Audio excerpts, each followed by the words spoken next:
In the primordial tapestry of divine genealogy, few bloodlines carried the concentrated power of ancient cosmic forces like that of Circe, the enchantress whose very existence bridged the fundamental elements of creation.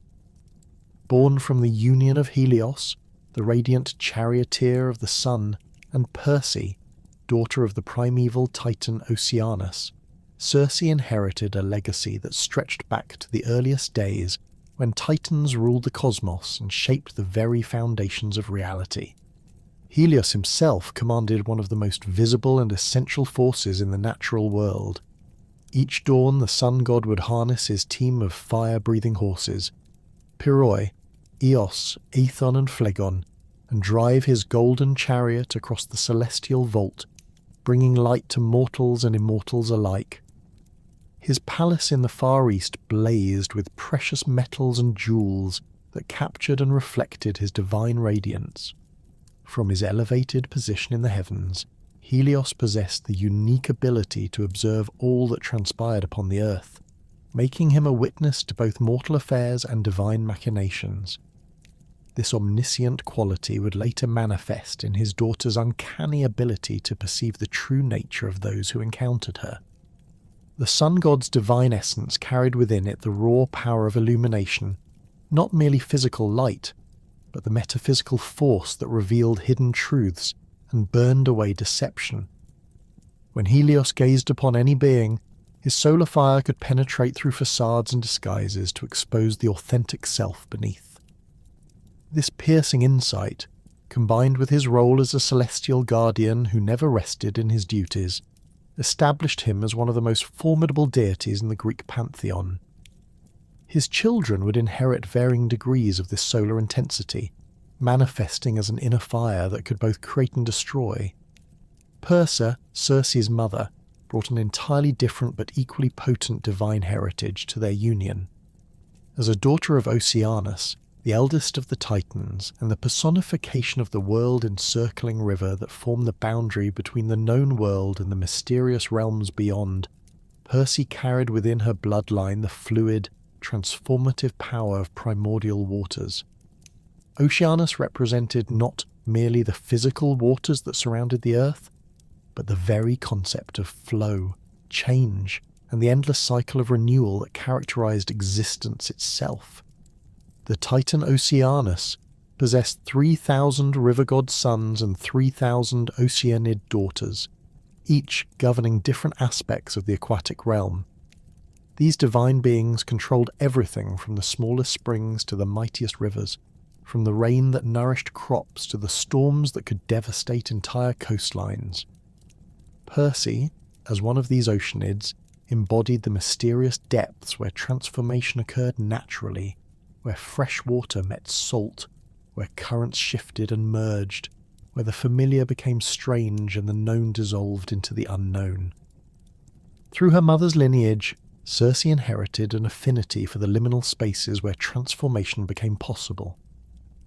The Oceanids possessed an intimate understanding of change as a fundamental force of nature, recognizing that all things flowed from one state to another in endless cycles. This cosmic perspective on transformation would prove crucial to Circe's development as a sorceress, enabling her to perceive the malleable nature of reality itself and to manipulate the boundaries between different states of being. The marriage between Helios and Perse represented a union of complementary cosmic forces, the fixed, constant light of the sun joining with the fluid, ever-changing nature of water. Their offspring would embody this synthesis, possessing both the unwavering intensity of solar fire and the adaptive fluidity of oceanic depths. This combination proved particularly potent in Circe, who would learn to harness both the revealing power of light and the transformative potential of water in her magical practices. Circe's siblings each manifested different aspects of this powerful divine inheritance. Aeetes, her brother, became king of Colchis, a realm at the eastern edge of the known world where the sun rose each morning as Helios began his daily journey. The kingdom itself reflected the family's solar heritage, with its capital city gleaming like burnished bronze in the morning light. Aeetes possessed his father's fierce intensity and commanding presence, ruling his domain with the absolute authority of one who carried the sun's fire in his veins. The Colchian king's magical abilities focused primarily on protection and revelation. He could create barriers of blazing light that no mortal weapon could penetrate, and his gaze could strip away any disguise or deception. Aeetes also inherited the family's connection to transformation, though his manifestation of this power differed significantly from his sister's approach. Where Circe would learn to facilitate change through subtle manipulation and careful preparation, Aeetes wielded transformation as a weapon, capable of reducing enemies to ash or transmuting their bodies into forms that reflected their true natures. Pasiphae, another of Circe's siblings, became Queen of Crete through marriage to King Minos. Her particular manifestation of the family's divine heritage centered on fertility and the mysteries of birth and creation. The Cretan queen possessed an uncanny ability to influence the reproductive cycles of both humans and animals, blessing some with abundant offspring while cursing others with barrenness. Her magic worked most powerfully during the full moon, when the celestial light combined with the tidal forces inherited from her oceanid grandmother to create conditions ideal for transformation. The queen's connection to her divine ancestry revealed itself most dramatically in her ability to commune with bulls, creatures sacred to both the sun god and the earth itself. Pasiphae could understand their language and influence their behaviour, a talent that would eventually lead to consequences that would echo throughout Greek mythology. Her palace in Crete featured elaborate frescoes depicting bulls in various poses, and she maintained sacred herds whose bloodlines she personally oversaw, applying her supernatural insights to produce animals of extraordinary size and strength. Perse, the fourth sibling, embodied perhaps the most volatile combination of the family's inherited powers. His name, closely related to the word for destruction, hinted at his particular talent for wielding the more destructive aspects of solar fire. Unlike his siblings, who learned to channel their abilities towards specific purposes, Perse struggled to control the intensity of his divine inheritance. His presence could wither plants, his touch could burn without flame, and his anger could manifest as scorching winds that left devastation in their wake. The youngest of Helios's children with Perse spent much of his existence in the wild places of the world, far from mortal settlements that might suffer from his uncontrolled power. He developed a deep understanding of the natural world's cycles of death and renewal, learning to work with forces of destruction as necessary components of cosmic balance. Though often portrayed as a malevolent figure, Perse actually served an essential function in maintaining the natural order, clearing away what had become stagnant or corrupt to make room for new growth. The shared magical heritage of these four siblings stemmed from their unique position within the divine hierarchy. As grandchildren of Oceanus, one of the original titans who had helped establish the fundamental structures of reality, they possessed access to primordial forces that younger generations of gods could not fully comprehend. The Titans had shaped the world through direct manipulation of cosmic elements, working with raw, creative and destructive energies that later deities would learn to approach more cautiously. This titanic inheritance manifested differently in each sibling, but all four shared certain common characteristics. They possessed an intuitive understanding of transformation as a fundamental aspect of existence, recognizing that all things contained within themselves the potential to become something else. They could perceive the essential nature of other beings, seeing through physical appearances to the spiritual essence beneath. They wielded power over specific domains, light, water, earth, and air, but could also combine these elements in ways that transcended normal magical limitations. The family's affinity for magic also derived from their position at the intersection of different divine realms. Through Helios, they connected to the celestial sphere where cosmic forces operated according to eternal patterns. Through Perse and Oceanus, they linked to the aquatic realm where change occurred naturally and continuously.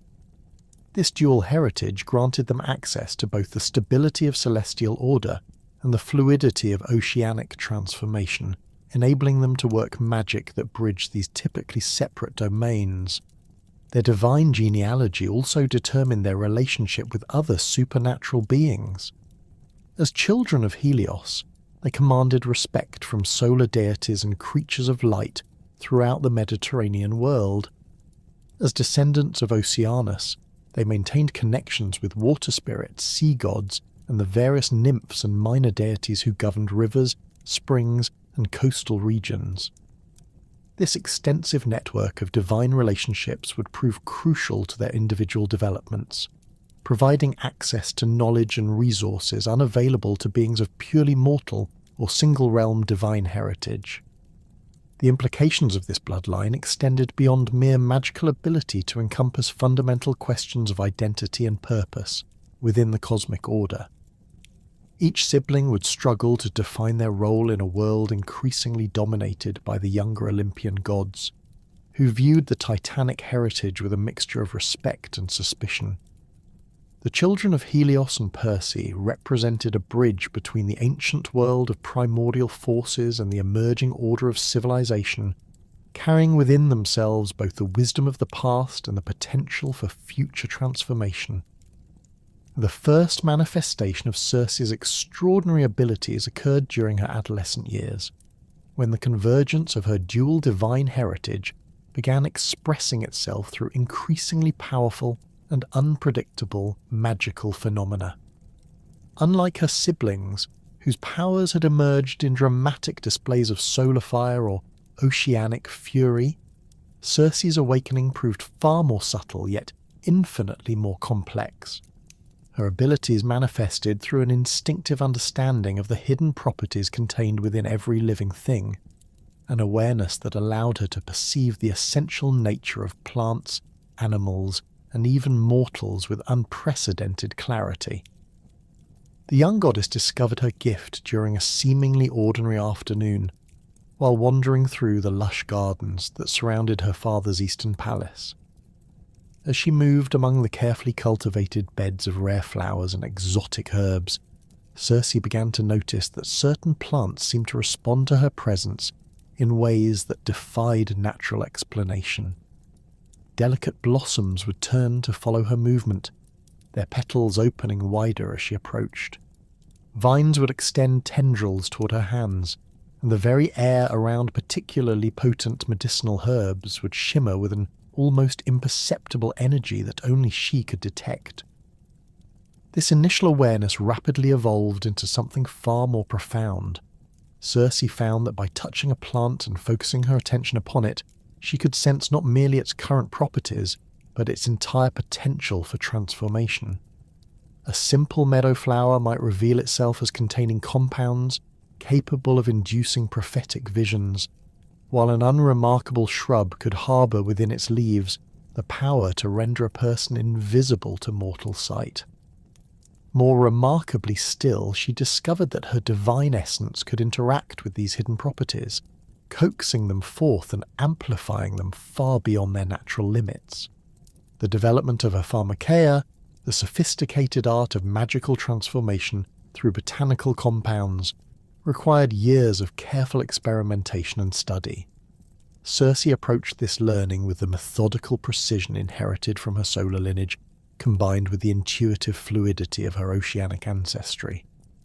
She established a private workshop within a secluded wing of the palace, where she could conduct her research without interference from curious family members or concerned servants. Her laboratory became a marvel of organized complexity, featuring hundreds of carefully labeled vessels containing plant specimens from across the known world. Shelves lined the walls from floor to ceiling, holding ceramic jars filled with dried herbs, crystal vials containing concentrated essences, and bronze containers that preserved fresh materials in various stages of preparation. The centerpiece of this workspace consisted of a series of interconnected apparatus designed for distillation, extraction, and refinement, devices that Circe had conceived and crafted herself, using principles that combined divine insight with practical engineering. The goddess developed an elaborate classification system for cataloguing the properties of different plants and their potential applications. She recognized that botanical magic operated according to complex principles of sympathy and correspondence, where the physical characteristics of a plant often reflected its hidden magical properties. Flowers that bloomed only at night frequently possessed the ability to reveal hidden truths or facilitate communication with spirits. Plants with thorns or bitter taste typically contained protective or defensive properties, while those with sweet fragrances often harboured powers related to attraction or persuasion. Circe's mastery extended far beyond simple identification and collection. She learned to combine different plant essences in precise proportions, creating compound preparations whose effects transcended the sum of their individual components. A potion designed to transform a human into a pig, for example, required not merely herbs associated with swine-like qualities, but also substances that could dissolve the boundaries between human and animal consciousness, compounds that would reshape physical form at the cellular level, and stabilizing agents that would prevent the transformation from proving fatal to the subject. The preparation of such complex magical compounds demanded extraordinary precision in timing, temperature, and technique. Circe discovered that certain herbs had to be harvested only during specific lunar phases to maintain their potency, while others required exposure to direct sunlight for exact durations to activate their transformative properties. The grinding, mixing, and heating of ingredients followed elaborate sequences that she developed through countless trials, each step calibrated to preserve and enhance the magical efficacy of the final product. Her expertise in herbalism soon expanded to encompass not merely the plants themselves, but their entire ecological relationships. Circe learned to identify the specific soil conditions, climate factors, and seasonal variations that produced the most magically potent specimens. She established networks of carefully tended gardens in various locations, each designed to optimize growing conditions for different categories of magical plants. Some thrived in the intense heat and light near her father's palace, while others required the cool, moist conditions found in shadowy groves or near underground springs.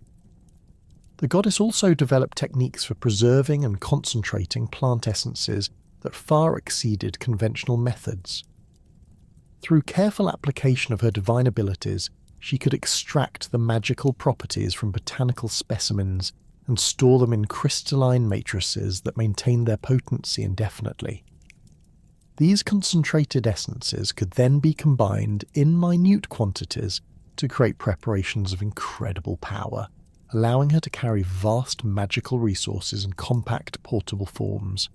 As her pharmaceutical skills advanced, Circe began to explore the deeper mysteries of transformation magic. She discovered that her preparations could affect not merely the physical form of living beings, but their mental and spiritual essence as well. A carefully crafted potion might transform a proud warrior into a humble pig, not only in body but in mind, causing the victim to genuinely believe themselves to be a swine and to behave accordingly. Alternatively, she could create compounds that preserved human consciousness within an animal form, leaving her subjects trapped and aware of their transformation, but powerless to reverse it. The development of her divine voice represented another crucial aspect of Circe's emerging powers. Unlike the purely pharmaceutical nature of her botanical magic, her vocal abilities stemmed directly from her divine heritage, manifesting as an extension of her essential nature rather than a learned skill. Her voice carried within it harmonics that resonated with the fundamental frequencies of creation itself, enabling her to influence the minds and wills of mortals through sound alone. The hypnotic qualities of Circe's speech operated on multiple levels simultaneously. The basic auditory component consisted of tones and rhythms that induced states of relaxation and receptivity in listeners, making them more susceptible to suggestion and less likely to question her commands. Beneath this surface layer, however, her voice carried subtler vibrations that interacted directly with the spiritual essence of those who heard it, bypassing rational thought to influence deeper levels of consciousness. When Circe spoke with full intent to enchant, her words seemed to take on physical weight and substance, wrapping around listeners like invisible chains that bound their will to hers. Mortals who heard her voice in this mode often described the experience as simultaneously terrifying and irresistibly attractive, comparing it to the sensation of drowning in honey or being consumed by flames that burned without pain. The goddess could modulate these effects with precise control, ranging from subtle influence that might go unnoticed to overwhelming compulsion that left victims completely helpless to resist her commands. Her vocal enchantments proved particularly effective when combined with her pharmaceutical preparations. A mortal who had consumed even a small amount of one of her potions would find their resistance to her voice dramatically reduced, creating a synergistic effect that made escape from her influence virtually impossible. Circe learned to time the administration of her compounds to coincide with specific vocal techniques, maximizing the impact of both magical approaches. The goddess discovered that her voice could also serve as a catalyst for transformation magic, enabling her to trigger changes in living beings without requiring them to consume any physical substance. Through carefully modulated incantations, she could cause flowers to bloom out of season, compel wild animals to approach and submit to her will, or even induce spontaneous transformations in mortals who possessed no inherent magical resistance. These vocal transformations typically prove less stable than those achieved through pharmaceutical means, but they offered the advantage of immediate effect and could be employed in situations where preparation time was unavailable. The early manifestations of Circe's combined powers created considerable concern among both divine and mortal populations, who became aware of her abilities. Lesser deities who had previously regarded her as merely another minor offspring of Helios began to treat her with wary respect, recognizing that her particular combination of talents posed potential threats to their own domains of influence. River nymphs and woodland spirits found themselves compelled to obey her commands when she spoke with full authority, while minor gods of agriculture discovered that their carefully maintained crops could be transformed or destroyed at her whim. The fear that Circe's powers inspired stemmed not merely from their potency, but from their unpredictable and seemingly limitless nature. Unlike other divine beings whose abilities operated within clearly defined parameters, the young sorceress appeared capable of affecting virtually any aspect of the natural world through her botanical knowledge and vocal enchantments. Mortals who encountered her reported experiences that defied rational explanation, describing transformations that violated every known law of nature and enchantments that persisted long after direct contact with the goddess had ended. Stories began to circulate throughout the Mediterranean world describing a mysterious divine being who could transform humans into animals with a gesture, who commanded plants to grow or wither according to her desires, and whose voice could compel absolute obedience from any mortal who heard it. These accounts, while often exaggerated through repeated telling, contained sufficient accuracy to establish Circe's reputation as a figure of immense and dangerous power long before she'd fully mastered her abilities. The young goddess found herself increasingly isolated as her powers developed, with even her own family members beginning to treat her with cautious formality rather than familial warmth. Her siblings, despite their own considerable magical abilities, recognized that Circe's particular talents operated according to principles that they could not fully comprehend or predict.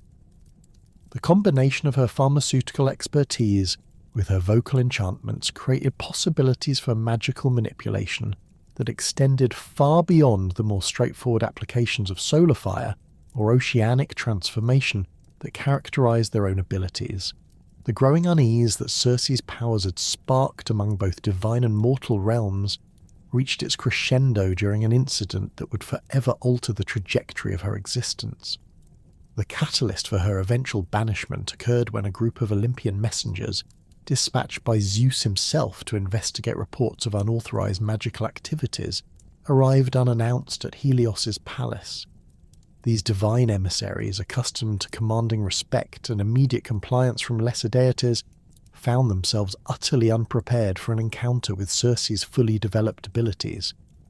The confrontation began innocuously enough, with the messengers requesting a formal audience to discuss concerns about magical disturbances that had been detected emanating from the solar palace. However, when Circe appeared to address their inquiries, the very air around her seemed to thicken with barely contained power. Her voice, even in casual conversation, carried undertones that made the visiting gods feel inexplicably compelled to agree with her statements, while the botanical essences that clung to her garments created a subtle but persistent influence on their thoughts and perceptions. What truly alarmed the Olympian representatives was not merely the extent of Circe's abilities, but their fundamental nature. Unlike the powers wielded by established gods, which operated within predictable parameters and followed recognized divine protocols, Circe's magic appeared to function according to entirely different principles. Her pharmaceutical compounds could override divine immunities that had previously been considered absolute, while her vocal enchantment seemed capable of affecting even immortal beings who should have been beyond such mortal-derived influences. The messengers reported back to Zeus that they had encountered a divine being whose powers operated outside the established cosmic order, presenting potential challenges to the stability of divine hierarchy itself. The king of the gods recognized immediately that Circe represented a unique form of threat, not through direct rebellion or challenge to his authority, but through the possession of abilities that could fundamentally disrupt the carefully maintained balance between different levels of divine and mortal existence. Zeus's decision to exile Circe stemmed from pragmatic rather than punitive considerations. The young goddess had committed no specific crimes against divine law, nor had she openly challenged Olympian authority. However, her very existence created uncertainties that the king of the gods found unacceptable. Her ability to transform mortals into animals raised questions about the boundaries between human and beast, while her power to compel obedience through voice alone threatened the established relationships between gods and their worshippers. The exile decree specified that Circe would be relocated to Aiaia, a remote island that existed at the intersection of multiple mystical currents, far removed from both divine and mortal populations. This location had been chosen specifically for its unique properties, an isolated realm where her powers could develop without threatening the broader cosmic order, yet one that would serve as an effective prison despite its apparent freedom. Zeus understood that simply restricting Circe's movements would prove ineffective. Instead, he sought to channel her abilities into a contained environment where they could exist without disrupting the larger world. Helios, despite his paternal affection for his daughter, recognized the wisdom of Zeus's judgment. The sun god had observed firsthand how Circe's powers continued to evolve and expand beyond any predictable limits, and he understood that her presence in populated divine or mortal realms would inevitably lead to conflicts that could destabilize entire regions. Rather than oppose the exile, Helios negotiated terms that would ensure his daughter's comfort and safety while acknowledging the necessity of her isolation. The island of Aiaia itself existed in a state of perpetual enchantment that predated Circe's arrival by countless centuries. Located in waters where the Mediterranean currents converged, with streams flowing from the realm of ocean itself, the island occupied a unique position within the geography of the mystical world. Its very substance seemed to pulse with magical energy, drawn from the intersection of terrestrial and celestial forces that met at this particular coordinate in space and time. The landscape of Aiaia defied conventional geographical description, shifting subtly between different configurations depending upon the observer's perspective and intentions. From a distance, approaching sailors might perceive a typical Mediterranean island featuring rocky coastlines, dense forests and rolling hills covered in wild vegetation. However, upon closer examination, the island revealed layers of complexity that suggested far more extensive territory than should have been possible within its apparent physical boundaries. The coastline itself demonstrated the island's otherworldly nature through its impossible variety of environments. The northern shores featured black sand beaches composed of volcanic glass that reflected sunlight in patterns that seemed to form meaningful symbols when viewed from specific angles. The eastern coast presented towering cliffs of white marble veined with gold, their surfaces carved by wind and water into formations that resembled elaborate architectural details. To the south, gentle slopes covered in silver sand descended to waters that maintained a constant temperature regardless of seasonal changes, while the western shores consisted of perfectly smooth stones in every conceivable colour, each one containing trace amounts of rare minerals that enhance magical workings. The interior of Aiaia revealed even more dramatic departures from natural law. Ancient forests covered much of the island's surface, but these woodlands contained species of trees that existed nowhere else in the known world. Some grew with bark that changed colour according to the phases of the moon, while others bore fruit that ripened according to the emotional states of those who approached them. Clearings within these forests might expand or contract depending upon the needs of their visitors, and pathways through the woods would rearrange themselves to lead travellers toward destinations that served their deepest purposes rather than their conscious intentions. Springs and streams throughout the island carried water, with properties that varied according to their sources and destinations. Some brooks flowed with liquid that could heal any wound or cure any disease, while others contained water that induced prophetic visions or enhanced magical abilities. A few streams ran backwards, flowing uphill toward their sources, carrying with them the memories and experiences of all who had ever drunk from their waters. The largest body of fresh water, a lake near the island's centre, reflected not the current sky but images of distant times and places, serving as a window into past and future events. The very air of Aiaia carried traces of magical essence that made ordinary activities produce extraordinary results.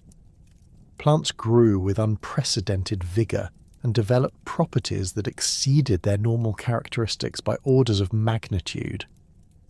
Animals that made their homes on the island evolved enhanced intelligence and occasionally developed the ability to communicate through telepathic means. Even inanimate objects seemed to absorb ambient magical energy over time, gradually acquiring minor enchantments that made them more effective at their intended purposes. When Circe first set foot upon Aiaia's shores, she immediately recognized the island as a realm perfectly suited to her nature and abilities. The ambient magical energy that permeated every aspect of the environment resonated with her own divine essence, creating harmonious vibrations that amplified her powers, while providing the raw materials necessary for unlimited experimentation and development. Rather than experiencing her exile as punishment, she found herself in a domain that offered unprecedented opportunities for magical advancement. The goddess established her primary residence upon a prominent hill that commanded views of both the surrounding landscape and the distant ocean horizon. This location had clearly been prepared for habitation by some previous magical influence, featuring natural terraces and clearings that suggested deliberate design despite appearing completely organic in their formation. The site provided access to multiple springs, each with different magical properties, while offering proximity to several distinct ecological zones that would prove essential for her botanical research. Circe's palace, which she constructed through a combination of divine power and magical craftsmanship, represented a masterpiece of supernatural architecture that seamlessly integrated with the island's natural environment. Rather than imposing artificial structures upon the landscape, she encouraged the living rock to reshape itself according to her vision, creating walls and chambers that appeared to have grown organically from the hill itself. The resulting edifice possessed the strength and permanence of stone construction, while maintaining the flowing, graceful lines of natural geological formation. The palace's design reflected both practical considerations and aesthetic preferences that demonstrated Circe's sophisticated understanding of magical principles. The main hall featured a vaulted ceiling supported by columns that had been shaped from single pieces of marble, their surfaces carved with intricate patterns that served as focusing elements for various types of spellwork. Windows positioned at precise angles captured and concentrated sunlight during specific hours of the day, creating natural illumination that enhanced the effectiveness of pharmaceutical preparations and ritual workings. The most remarkable feature of the palace consisted of its extensive laboratory complex, which occupied an entire wing of the structure and extended deep into the hillside through a network of interconnected chambers.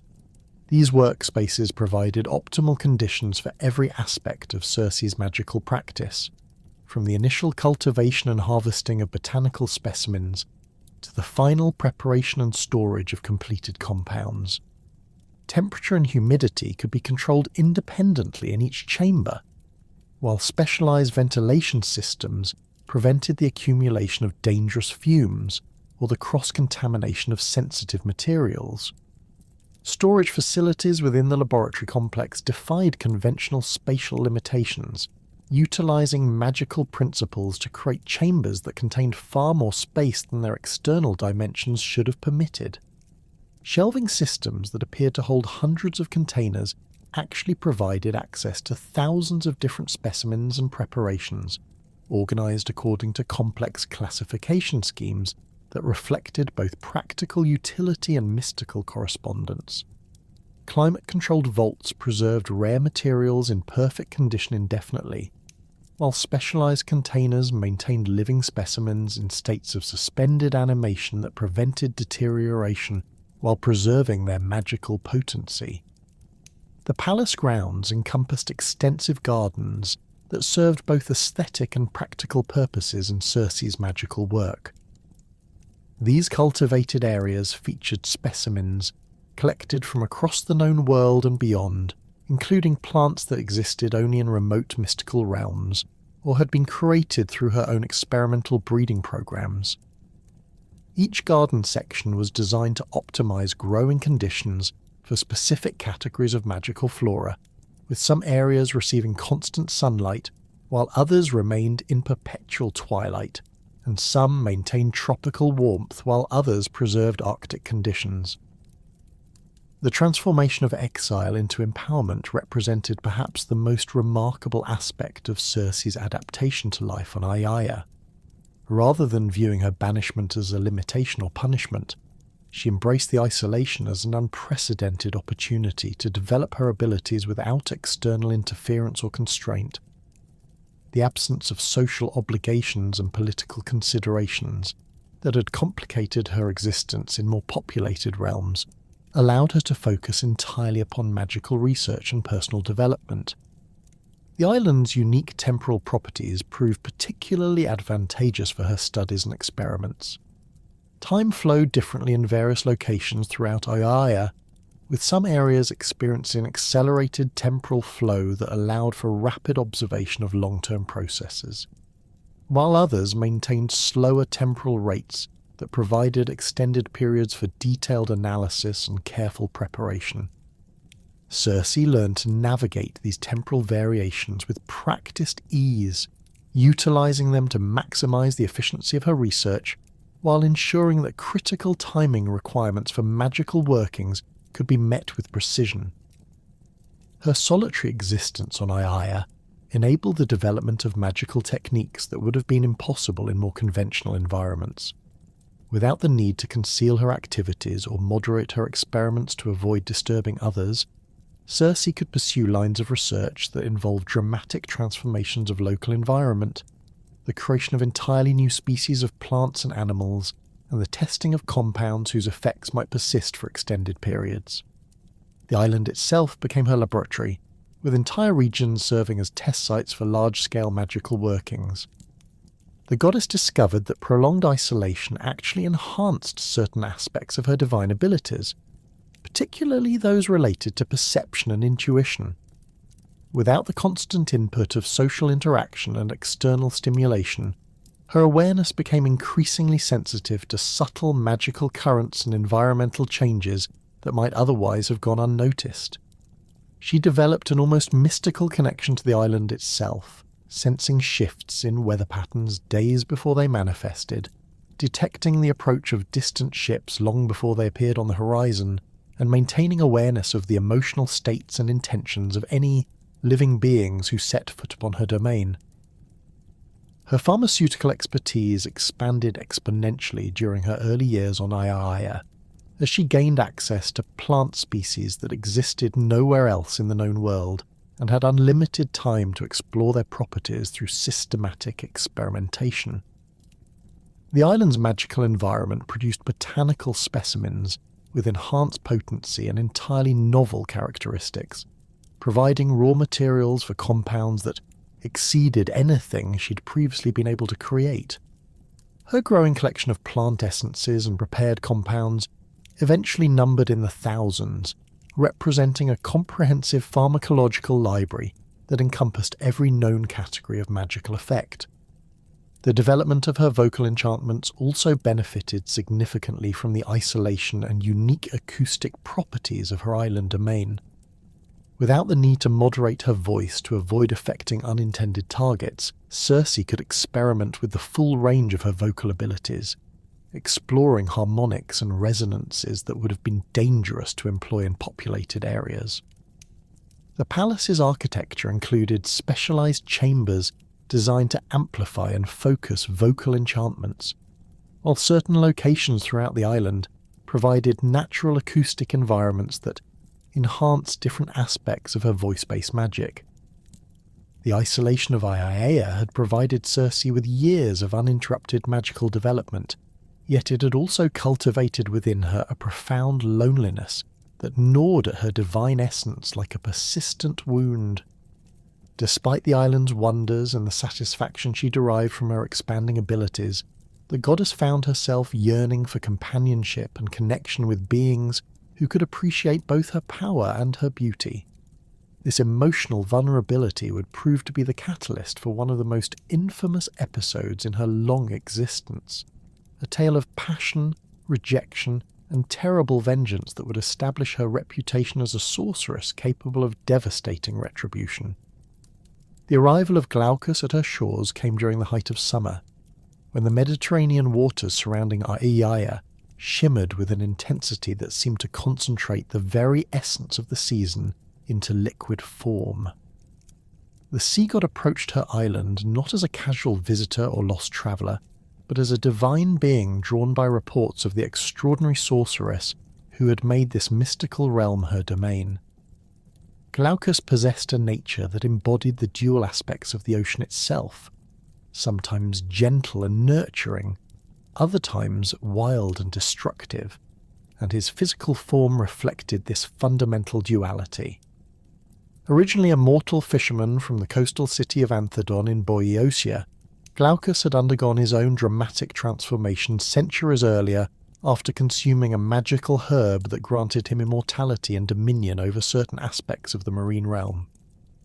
His metamorphosis had been both blessing and curse, elevating him to divine status while fundamentally altering his essential nature.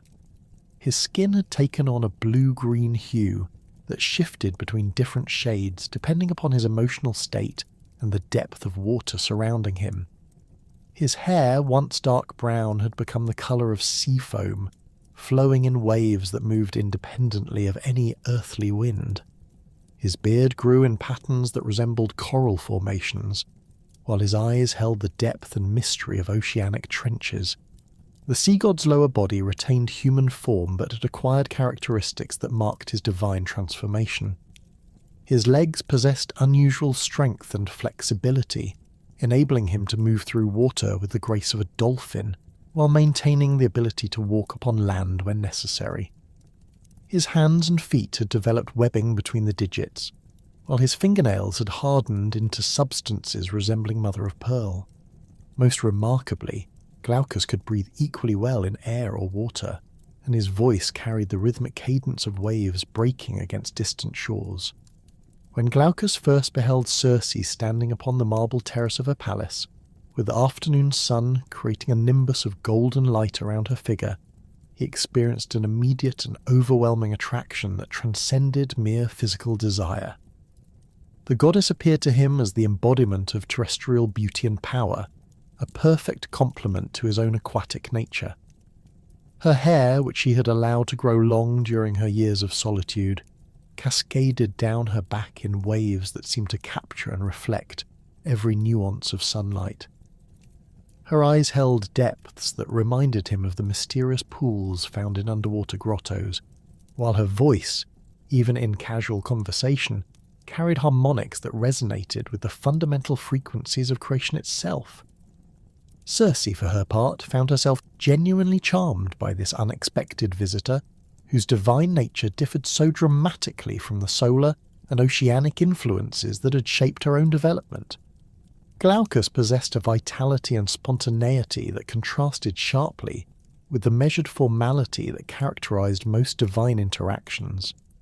His stories of underwater adventures and encounters with sea creatures provided entertainment that she had not experienced since her exile began, while his obvious admiration for her abilities and achievements offered validation that her isolation had made increasingly precious. The sea god extended his stay on Aiaia far beyond what courtesy required, finding excuses to delay his departure while spending increasingly intimate hours in Circe's company. He shared with her the secrets of underwater realms that few surface dwellers had ever glimpsed, describing cities built from living coral where tritons and nereids conducted their affairs according to customs that predated human civilization. He told her of vast kelp forests that served as highways for marine creatures, of deep-sea trenches where ancient beings slumbered in darkness, and of underwater springs that bubbled with waters possessing healing properties that rivaled her own pharmaceutical preparations. Circe reciprocated by revealing aspects of her magical practice that she had never shared with any other being. She demonstrated techniques for communicating with plant spirits, showed him her most prized botanical specimens, and even allowed him to observe the preparation of certain compounds that required precise timing and environmental conditions.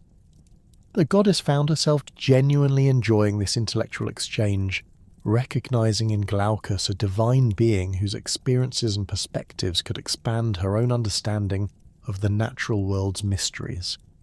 As their friendship deepened into something approaching romantic attachment, Circe began to envision a future that would alleviate the loneliness of her exile, while providing opportunities for magical collaboration that could benefit both of their domains. She imagined establishing underwater gardens, where her botanical expertise could be applied to marine plant life, creating hybrid compounds that combine terrestrial and aquatic magical properties. The prospect of sharing her island paradise with a companion who could appreciate both her power and her person filled her with anticipation that she'd not experienced since her early days of magical discovery. However, Glaucus harboured a secret that would ultimately shatter these developing hopes and transform Circe's affection into consuming jealousy. Throughout his extended visit to Aiaia, the sea god had spoken frequently of his various encounters with marine deities and sea creatures, but he had consistently avoided detailed discussion of one particular relationship that occupied his thoughts with increasing frequency. His heart belonged entirely to Scylla, a sea nymph whose beauty and grace had captured his devotion with an intensity that left no room for other romantic attachments. Scylla embodied the purest expression of marine beauty, possessing a form that seemed to have been crafted by the ocean itself as a masterpiece of feminine perfection. Her skin held the luminous quality of pearls, with an underlying translucence that revealed the gentle flow of divine ichor through her veins. Her hair flowed like liquid silver, moving with currents that responded to her emotional states rather than external forces. Her eyes reflected the changing colours of tropical seas, shifting from deep blue to emerald green according to her moods and surroundings. Her voice carried the musical quality of waves caressing secluded beaches, while her laughter possessed the crystalline clarity of water cascading over smooth stones. The sea nymph's beauty extended beyond mere physical perfection to encompass a graceful innocence that made her irresistible to beings who encountered her. Unlike many divine females who wielded their attractiveness as a conscious tool for achieving specific goals, Scylla remained largely unaware of the effect she produced upon others. This natural unconsciousness of her own appeal only enhanced her charm, creating an authenticity that contrasted sharply with the calculated seduction techniques employed by more experienced deities. Scylla made her home in a secluded grotto located along the coastline between Italy and Sicily, where underwater caves provided perfect conditions for her contemplative nature. The grotto itself had been carved by centuries of tidal action into a series of interconnected chambers that caught and amplified the sound of moving water, creating a natural symphony that provided constant musical accompaniment to her daily activities. Crystalline formations within the caves reflected and refracted light in patterns that transformed the interior spaces into galleries of ever-changing beauty. The sea nymph spent her days swimming through the clear waters surrounding her grotto, playing with dolphins and other marine creatures who were drawn to her gentle nature. She possessed an intuitive understanding of oceanic ecosystems that enabled her to communicate with sea life through methods that transcended conventional language. Fish would gather around her in shimmering schools that moved in response to her gestures, while larger marine animals sought her presence as a source of comfort and healing. Glaucus had first encountered Scylla during one of his journeys through the waters near her grotto, and the meeting had affected him with an intensity that overwhelmed his usual composure. The sea god, despite his divine status and extensive experience with various forms of beauty, found himself utterly captivated by the nymph's combination of physical perfection and innocent charm. Her response to his initial advances had been politely distant, neither encouraging nor completely discouraging his attention, leaving him in a state of hopeful uncertainty that only intensified his desire. The sea god's pursuit of Scylla had continued for months before his visit to Aiaia, with his efforts meeting consistent but gentle rejection. The nymph appreciated his devotion and respected his divine status, but she felt no corresponding romantic attraction that might justify accepting his courtship. Her polite refusals only served to increase Glaucus's determination, convincing him that persistence would eventually overcome her initial reluctance and reveal depths of feeling that she had not yet acknowledged. When Circe finally declared her own romantic interest in Glaucus, expecting reciprocation based upon the intimate friendship they had developed, the sea god found himself in an impossible position. His genuine affection for the sorceress made him reluctant to cause her pain through outright rejection, yet his devotion to Scylla prevented him from offering the commitment that Circe clearly desired. His attempt to explain his situation with diplomatic delicacy only served to make the revelation more devastating when Circe finally understood the true nature of his feelings. The goddess received this information with a composure that masked the volcanic fury building within her divine essence. Years of isolation had intensified her emotional responses while providing her with extensive experience in concealing her true reactions when circumstances required diplomatic behaviour. She listened to Glaucus's explanation of his hopeless love for Scylla with apparent understanding, even offering suggestions for approaches that might prove more successful in winning the nymph's affection. However, beneath this facade of helpful friendship, Circe's mind had already begun formulating plans for eliminating the obstacle that prevented her from claiming the sea god's devotion. Her jealousy towards Scylla operated on multiple levels that went beyond simple romantic rivalry. The nymph represented everything that Circe felt she had been denied through her exile and her reputation as a dangerous sorceress. Where Scylla enjoyed the innocent admiration of those who encountered her, Circe inspired fear and cautious respect. Where the nymph could move freely through the world without causing alarm or suspicion, the goddess remained trapped on her island by the consequences of her own power. Most painfully, where Scylla possessed the unconscious confidence of one who had never experienced rejection or betrayal, Circe carried the accumulated wounds of isolation and misunderstanding. The decision to employ her magical abilities against Scylla represented a fundamental shift in Circe's relationship with her own power. Previously, her transformations had served primarily defensive purposes, or had been employed against those who had directly threatened or insulted her. The planned attack upon the sea nymph marked the first time she would use her abilities purely for offensive purposes, driven by personal jealousy rather than justified retaliation. This crossing of ethical boundaries would prove to be a defining moment that established the darker aspects of her reputation. Circe's preparation for the assault on Scylla required weeks of careful planning and the creation of specialized compounds designed specifically for affecting divine beings with strong connections to aquatic realms. The goddess drew upon her most advanced pharmaceutical knowledge to develop a preparation that would prove effective against a target whose natural environment provided significant protection against most forms of magical attack. The complexity of this undertaking demanded the use of rare ingredients that she had been saving for extraordinary circumstances, including essences derived from plants that grew only in the deepest parts of her island's magical forests. The base components for her revenge potion included extracts from the midnight lotus, a flower that bloomed only during the darkest phase of the new moon and possessed the ability to induce permanent changes in living tissue at the cellular level. She combined this with concentrated essence of bitter hellebore, which could override natural magical resistances and force transformative compounds to penetrate divine defences that would normally prove impermeable. The mixture also incorporated powdered scales from a dragon that had been slain by her brother Aeetes, providing the raw transformative energy necessary to reshape divine flesh according to her will. The most crucial ingredient consisted of water drawn from the river Styx, which she had obtained years earlier through complex negotiations with chthonic deities who controlled access to the Underworld's waters. This addition would ensure that any transformation induced by the compound would prove permanent and irreversible, binding the victim to their altered state through oaths that transcended normal magical limitations.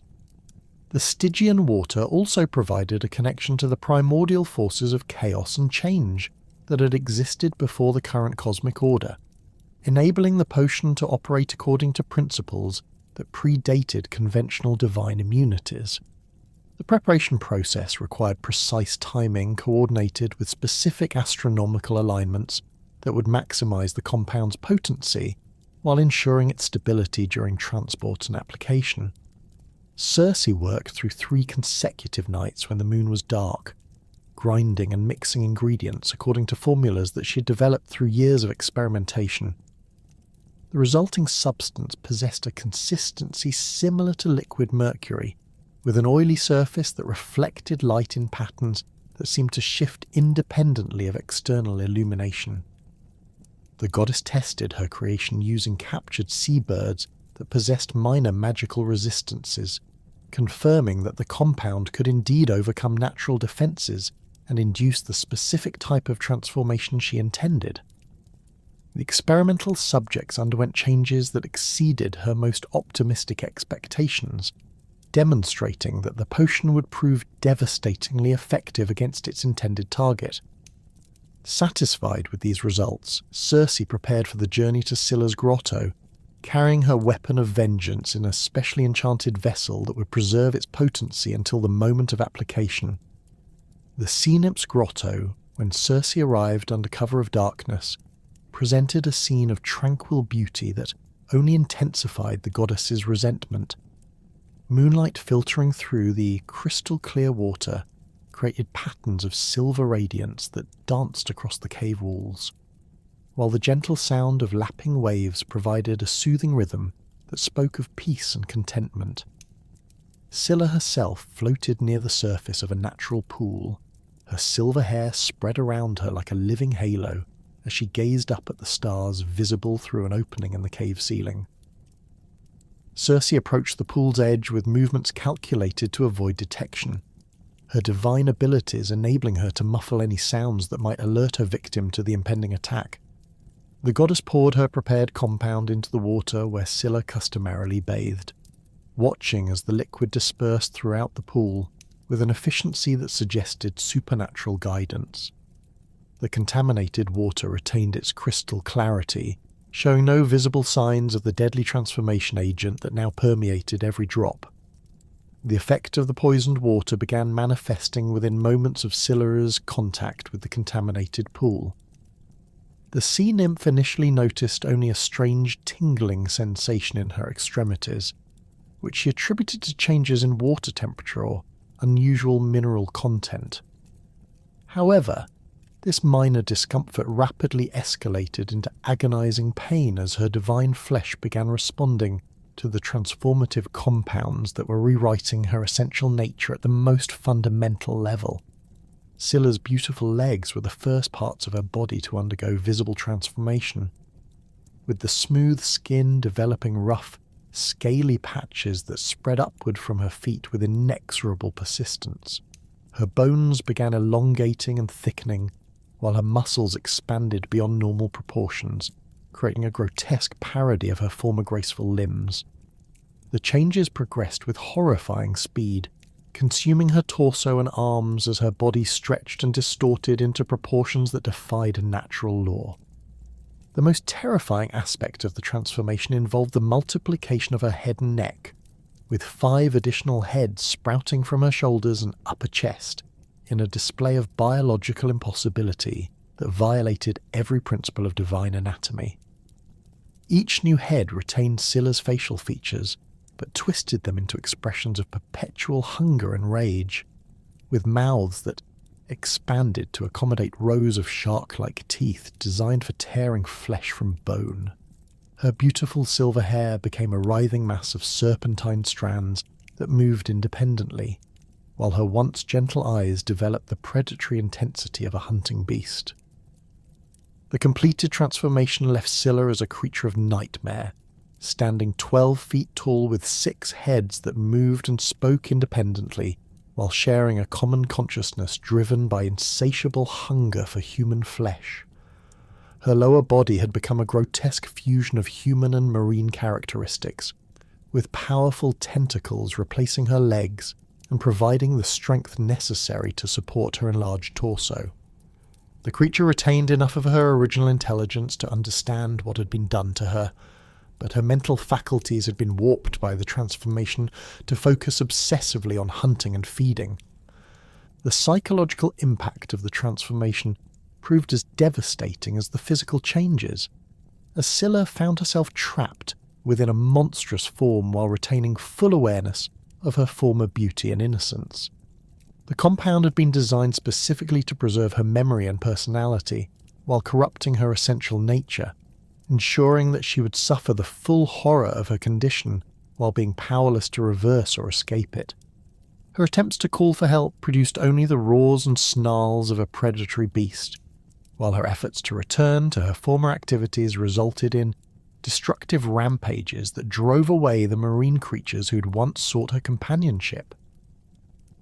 The transformation of Scylla into a 6-headed monster established Circe's reputation as a sorceress, whose vengeance knew no bounds, and whose magical abilities could overcome even the strongest divine protections. Word of the sea nymph's fate spread rapidly throughout the divine community, carried by sea gods and marine spirits who had witnessed the aftermath of the transformation. The story served as a warning that the exiled goddess of Aiaia possessed both the power and the ruthless determination to destroy anyone who interfered with her desires, regardless of their innocence or the justice of their position. The consequences of this act of magical violence extended far beyond the immediate suffering inflicted upon Scylla herself. The transformed nymph took up residence in the narrow strait between Italy and Sicily, where her insatiable hunger and predatory instincts made her a deadly threat to any mortal sailors who attempted to navigate those waters. Ships passing too close to her lair, would find themselves under attack by a creature whose 6 heads could strike simultaneously from different angles, while her powerful tentacles could crush the strongest vessels with ease. The transformation of Scylla had established Circe's fearsome reputation throughout the Mediterranean world, but the goddess herself found little satisfaction in her terrible revenge. The act of destroying an innocent being out of jealous rage had awakened darker aspects of her nature that she struggled to reconcile with her understanding of divine justice. Years passed in relative isolation following the incident, with fewer divine visitors daring to approach Aiaia, and mortal sailors giving the island a wide berth based on increasingly elaborate tales of the dangerous sorceress who commanded its shores. The arrival of Odysseus and his surviving companions represented a dramatic shift in the pattern of encounters that had characterized Circe's existence since her exile began. Unlike the random travellers, lost merchants, or curious minor deities who had occasionally found their way to her island, these men approached Aiaia as desperate survivors of an epic journey that had already claimed most of their original fleet. Their ship bore the scars of countless battles and supernatural encounters, its hull patched with materials scavenged from a dozen different ports, its sail bearing stains that spoke of exposure to otherworldly storms and unnatural phenomena. Odysseus himself commanded attention through his bearing alone, even before his reputation as the architect of Troy's downfall became apparent. The king of Ithaca possessed a physical presence that reflected both his noble birth and his extensive experience with warfare and diplomacy. His frame showed the lean strength of a man accustomed to physical hardship, with muscles developed through years of wielding weapons and managing ships in dangerous waters. His hands bore the calluses of someone who works alongside his men, rather than merely commanding from a distance, while his weathered features spoke of long exposure to sun and salt spray. The hero's most striking characteristic lay in his eyes, which held an intelligence and wariness that marked him as fundamentally different from the typical mortals who had previously encountered Circe's magic. These were not the eyes of a simple sailor or merchant, but those of a man who had survived encounters with gods, monsters, and supernatural forces through careful observation and strategic thinking. His gaze moved constantly, taking in details of his surroundings with the practiced assessment of someone who had learned that survival often depended upon noticing what others might overlook. His 22 remaining companions represented the final survivors of the 12 ships and 600 men who had originally departed from Troy's smoking ruins. These veterans had endured trials that would have broken lesser mortals, losing friends and comrades to the Cyclops Polyphemus, the cannibalistic Laestrygonians, and various other supernatural threats that had decimated their numbers during their prolonged journey homeward. Their faces bore the hollow expressions of men who had seen too much death and suffering, yet their disciplined behaviour and obvious loyalty to their commander demonstrated that their morale remained intact despite their losses. The crew's equipment and appearance provided clear evidence of their extraordinary journey. Their bronze weapons showed the distinctive wear patterns that came from combat against non-human opponents, with nicks and scratches that suggested encounters with creatures possessing unusual anatomical features. Their clothing had been patched and repaired, using materials from multiple sources, creating garments that told stories of visits to strange lands and desperate improvisations. Several men bore scars from wounds that conventional weapons could not have inflicted, while others displayed the subtle signs of exposure to magical influences that had left permanent marks upon their physical forms. When their ship finally approached Aiaia's harbours, Odysseus demonstrated the caution that had enabled his survival through so many dangerous encounters. Rather than immediately leading his entire crew ashore, the king divided his men into 2 groups and drew lots to determine which group would conduct the initial reconnaissance of the island. This decision reflected both his natural prudence and his hard-won understanding that unknown territories often harboured threats that could destroy unwary visitors without warning. The lot fell to Eurylochus, Odysseus's trusted lieutenant and brother-in-law, who would lead 22 men inland while the king remained with the ship and an equal number of companions. Eurylochus possessed the steady reliability that made him an ideal second-in-command, though he lacked the creative intelligence and supernatural intuition that characterized his royal kinsman. His approach to unknown situations favoured straightforward assessment and conventional solutions, making him particularly vulnerable to threats that operated outside normal parameters of mortal experience. The scouting party's journey through Aiaia's enchanted forests provided their first indication that this island differed fundamentally from any territory they had previously encountered. The very air seemed to shimmer with barely perceptible energy that made ordinary sounds carry unusual resonances and caused familiar objects to appear subtly different when viewed from changing angles. Trees grew in patterns that suggested deliberate cultivation despite appearing completely wild, while clearings opened at precisely the moments when the travellers needed rest or orientation. Most unnervingly, the men began to notice that local wildlife showed no fear of their presence, with deer, rabbits and various birds approaching closely enough to touch, before moving away with movements that seemed almost purposeful. Wolves and lions, creatures that should have either fled or attacked, instead followed the group at a respectful distance, their behaviour suggesting intelligence and restraint that defied natural instincts.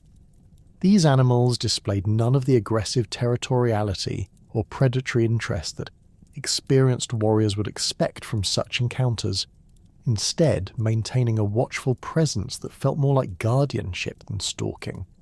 The discovery of Circe's palace came as both relief and renewed anxiety for the weary travellers. The structure's obvious divine architecture marked it as the dwelling of a supernatural being, yet its graceful proportions and harmonious integration with the natural landscape suggested a resident whose nature might prove benevolent rather than hostile. Smoke rising from the palace chimneys indicated current habitation, while the well-maintained grounds and carefully tended gardens spoke of a civilized presence that offered hope for hospitality and assistance. The goddess herself appeared to the scouting party as they approached her palace gates, presenting an image calculated to inspire trust and desire rather than fear or suspicion. She had chosen to manifest in a form that emphasized her divine beauty, while concealing the more intimidating aspects of her supernatural nature. Her appearance suggested a woman in the prime of life, with features that combined classical perfection with an accessibility that made her seem approachable despite her obvious divine status. Circe's clothing for this encounter consisted of a flowing gown woven from fabric that seemed to capture and reflect light in patterns that subtly shifted according to her movements. The garment's rich purple colour, achieved through dyes that no mortal craftsman could replicate, immediately identified her as a being of considerable power and status. Golden jewellery adorned her arms and neck, each piece crafted with supernatural precision and set with gems that seemed to contain their own internal light sources. Her voice, when she addressed the travel-weary men, carried the musical qualities that had become her trademark, though she carefully modulated its enchanting properties to create an effect of welcome rather than compulsion. She spoke in perfect Greek, despite the fact that her island lay far from any Hellenic territory, demonstrating knowledge of their language that could only come from divine sources. Her words expressed concern for their obvious exhaustion, and offered the hospitality that Greek custom demanded be extended to travellers in need. The feast that Circe prepared for her unexpected guests represented a masterpiece of supernatural cuisine that combined genuine nourishment with carefully concealed magical compounds. The goddess had spent considerable time perfecting recipes that would appeal to mortal palates while delivering transformative substances with maximum efficiency. The meal's appearance and aroma created an irresistible attraction that overcame any lingering caution the hungry sailors might have retained. The main course consisted of barley mixed with cheese, honey and wine, creating a rich porridge that provided substantial nourishment while masking the taste of the botanical additives that would trigger the transformation process. Circe had learned through extensive experimentation that mortals consumed such mixtures more readily when they resembled familiar foods from their homeland, making the magical compounds easier to administer without arousing suspicion. The honey, sourced from her own enchanted beehives, contained trace amounts of flower essences that enhanced the effectiveness of the primary transformative agents. The wine served with the meal had been aged in vessels inscribed with symbols that concentrated its intoxicating properties, while providing a delivery mechanism for the most potent elements of her pharmaceutical preparation. Each cup contained enough transformative compounds to overwhelm the natural resistance that mortals possessed against magical influences, while the alcohol content ensured rapid absorption into the bloodstream. The goddess had calculated the dosages with precision based on the estimated body weights and physical conditions of her intended victims. As Eurylochus and his companions consumed the seemingly generous meal, they experienced a growing sense of relaxation and contentment that masked the initial stages of their transformation. The magical compounds began their work gradually, first affecting the nervous system to reduce awareness and resistance, then targeting the endocrine system to trigger the hormonal changes necessary for physical metamorphosis. The men felt increasingly drowsy and confused, attributing these sensations to exhaustion and the effects of strong wine rather than recognizing them as symptoms of magical poisoning. The transformation itself commenced with subtle alterations to the men's facial features, as their noses began to elongate and their ears started to change shape and position. Their skin took on a coarser texture while developing a pinkish hue that would eventually become the characteristic coloration of swine.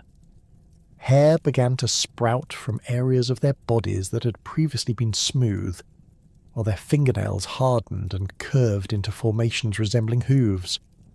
The psychological aspects of the transformation proved as dramatic as the physical changes, as the men's human consciousness became increasingly clouded by instincts and behavioral patterns characteristic of pigs. Their capacity for complex thought diminished rapidly, replaced by simple drives focused on food, comfort, and basic survival.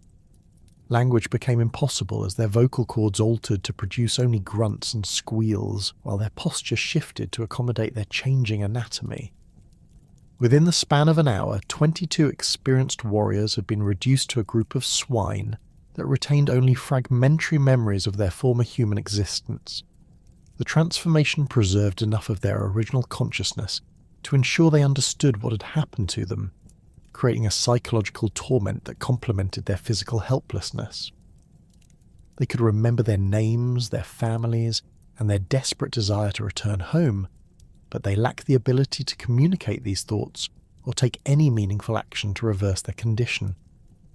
Circe observed the transformation with the detached interest of a craftsman evaluating her work, noting the efficiency with which her compounds had overcome the men's natural resistance and the completeness of their metamorphosis.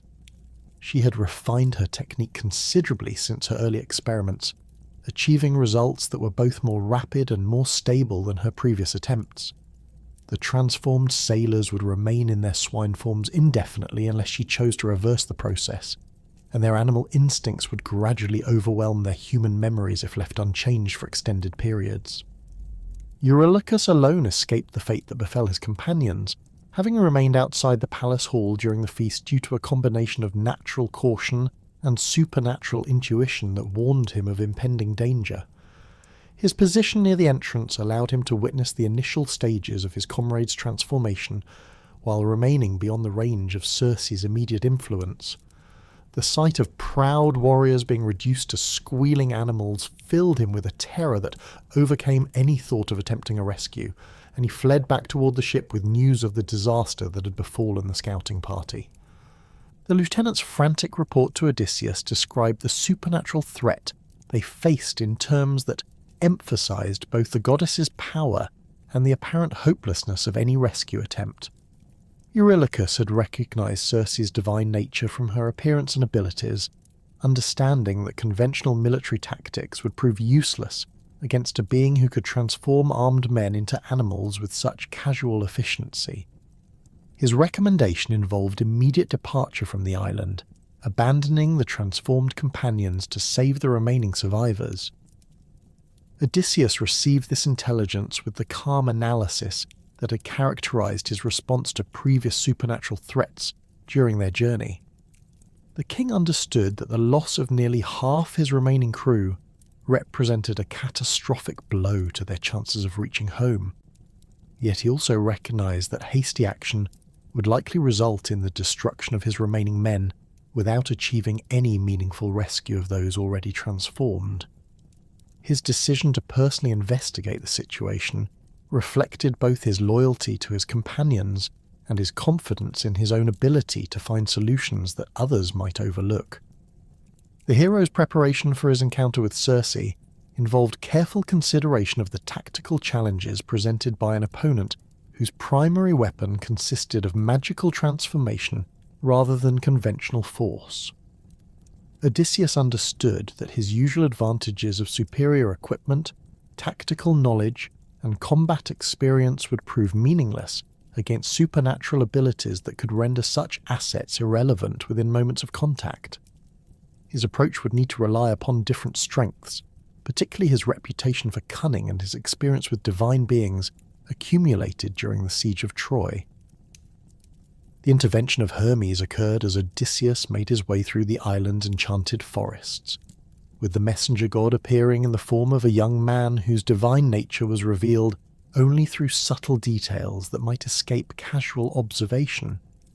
The deity's timing suggested that higher powers had taken an interest in the confrontation between hero and sorceress, though his motives for providing assistance remained characteristically ambiguous. Hermes possessed his own complex relationship with transformation magic, and may have viewed Circe's activities as encroaching upon domains that fell within his sphere of influence. The divine messenger's gift of the moly plant provided Odysseus with protection against Circe's pharmaceutical compounds, while allowing him to maintain the appearance of vulnerability that would be essential for his strategy. Moly itself represented one of the rarest and most potent magical botanicals in existence, growing only in locations where divine power had saturated the local environment over extended periods. The plant's distinctive black root and white flower contained natural compounds that could neutralize most forms of transformation magic, while its divine origin provided protection against supernatural influences that might otherwise prove irresistible. Hermes' instructions for the use of moly went beyond simple consumption of the plant, encompassing a complex ritual that would maximize its protective properties while concealing its effects from Circe's supernatural senses. The hero would need to consume the root at precisely the right moment to achieve optimal protection without alerting the goddess to his immunity until the critical moment of their confrontation. The timing of this consumption required careful judgment, as the plant's effects would last only for a limited period and could not be renewed without access to additional specimens. Armed with divine protection and a strategy based upon deception rather than direct confrontation, Odysseus approached Circe's palace with the confident bearing of a man accustomed to command. His appearance deliberately emphasized his royal status and heroic reputation, presenting himself as a figure worthy of respect rather than merely another victim for transformation. The king's clothing, while showing the wear of extended travel, retained enough of its original magnificence to identify him as a person of considerable importance, while his weapons and bearing marked him as a warrior of exceptional skill and experience. The goddess received this new visitor with interest that went beyond her usual predatory calculations, recognizing in Odysseus qualities that distinguished him from the typical mortals who found their way to her island. His reputation as the architect of Troy's fall had reached even her isolated domain, carried by divine messengers and supernatural beings who had observed the siege's dramatic conclusion. The hero's combination of royal authority, proven cunning, and obvious supernatural experience marked him as a potentially valuable addition to her domain, whether as ally or transformed servant. Circe's approach to this encounter differed significantly from her standard procedure with mortal visitors, reflecting both her assessment of Odysseus as a worthy opponent and her genuine curiosity about his famous intellect. Rather than immediately offering the magical feast that had proven so effective with his companions, she engaged him in conversation designed to evaluate his character and intentions, while gradually building the rapport that would make her eventual transformation of him more satisfying. The feast she prepared for Odysseus incorporated her most potent compounds, reflecting both her respect for his reputation and her determination to ensure that her magic would prove effective despite any precautions he might have taken. The meal's presentation emphasized luxury and refinement rather than simple abundance, with each dish crafted to appeal to the sophisticated palate of a king who had experienced the finest cuisine available in the ancient world. Golden vessels held wine that had been aged for decades in her supernatural cellars, while the food itself incorporated ingredients that existed nowhere else in the Mediterranean region. The moment of consumption represented the critical test of both Hermes' protection and Odysseus' strategy, as the hero consumed the contaminated meal while maintaining the appearance of unsuspecting gratitude. The mole's influence neutralized the transformative compounds before they could affect his system, yet its protection operated silently and invisibly, allowing Circe to believe that her magic was proceeding according to plan. The goddess watched with anticipation as she waited for the familiar signs of transformation to begin manifesting in her distinguished guest. When Circe raised her wand and spoke the words of power that should have completed Odysseus's transformation into swine, she expected to witness the same rapid metamorphosis that had claimed his companions. Instead, the hero remained unchanged, his human form and consciousness intact despite exposure to magical forces that should have proven irresistible. The failure of her most reliable technique against this particular mortal created a moment of shocked surprise that left her temporarily vulnerable to counterattack. Odysseus seized this moment of confusion to draw his sword and advance upon the startled goddess, his blade held at her throat in a gesture that combined threat with theatrical display. His actions demonstrated that he understood the true nature of her abilities while possessing some form of protection that rendered her primary weapon ineffective. The hero's demand for the restoration of his companions established the terms of their confrontation, while revealing that his visit had been motivated by rescue, rather than mere curiosity or diplomatic contact. The negotiation that followed this dramatic reversal established a new dynamic between goddess and hero that transcended the simple predator-prey relationship that had characterized most of Circe's previous encounters with mortals. Odysseus had proven himself capable of resisting her magic while demonstrating the tactical skill and personal courage that had made him legendary throughout the ancient world. His ability to threaten her physically, combined with his obvious supernatural protection, forced Circe to acknowledge him as an equal rather than a potential victim.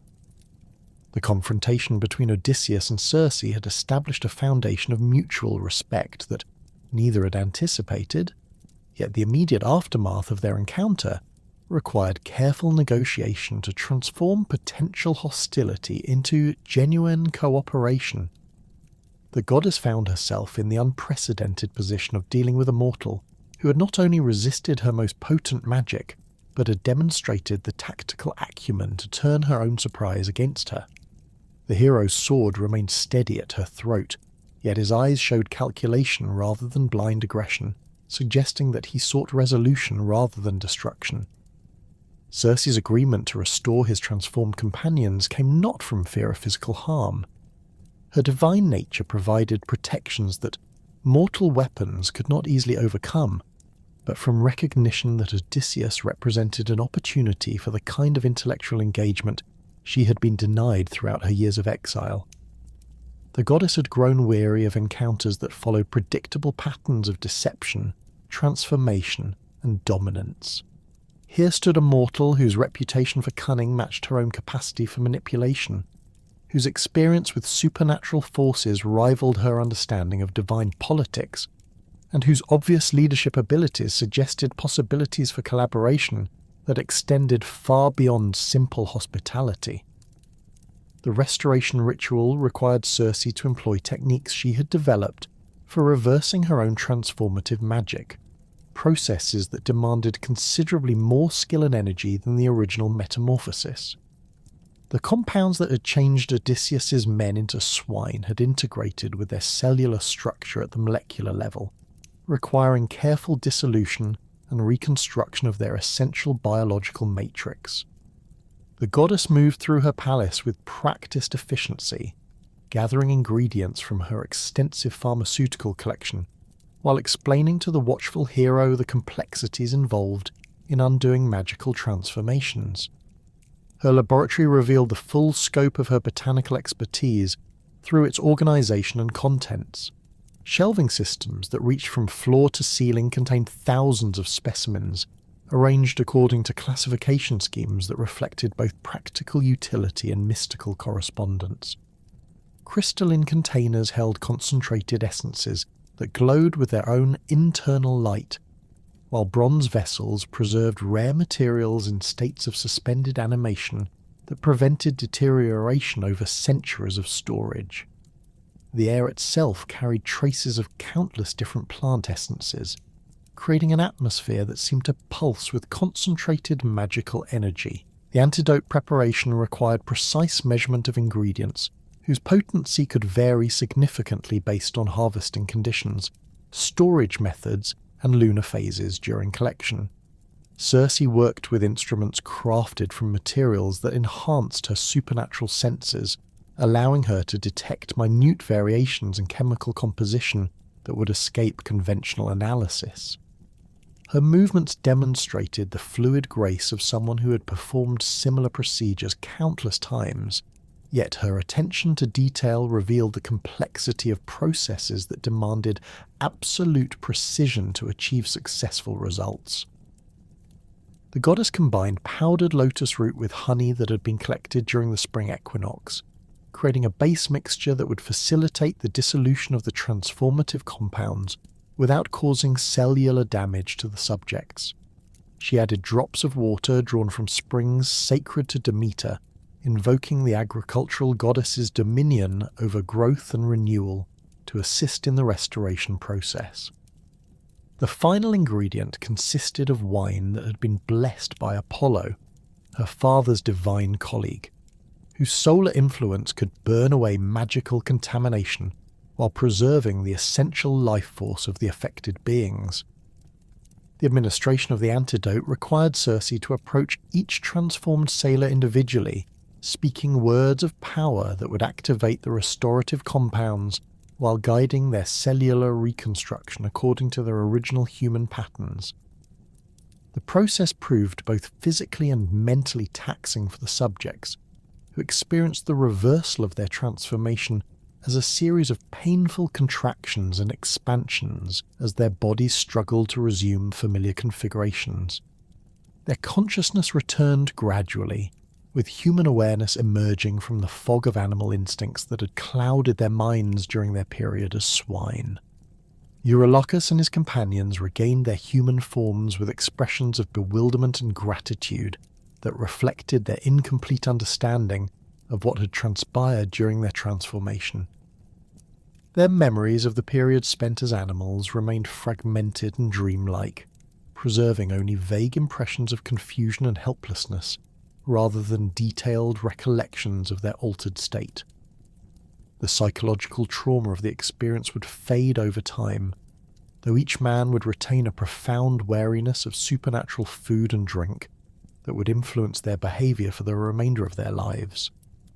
The successful restoration of his crew established Odysseus as the first mortal visitor to Aiaia, who had not only survived Circe's initial hostility, but had compelled her to reverse the consequences of her magical attack.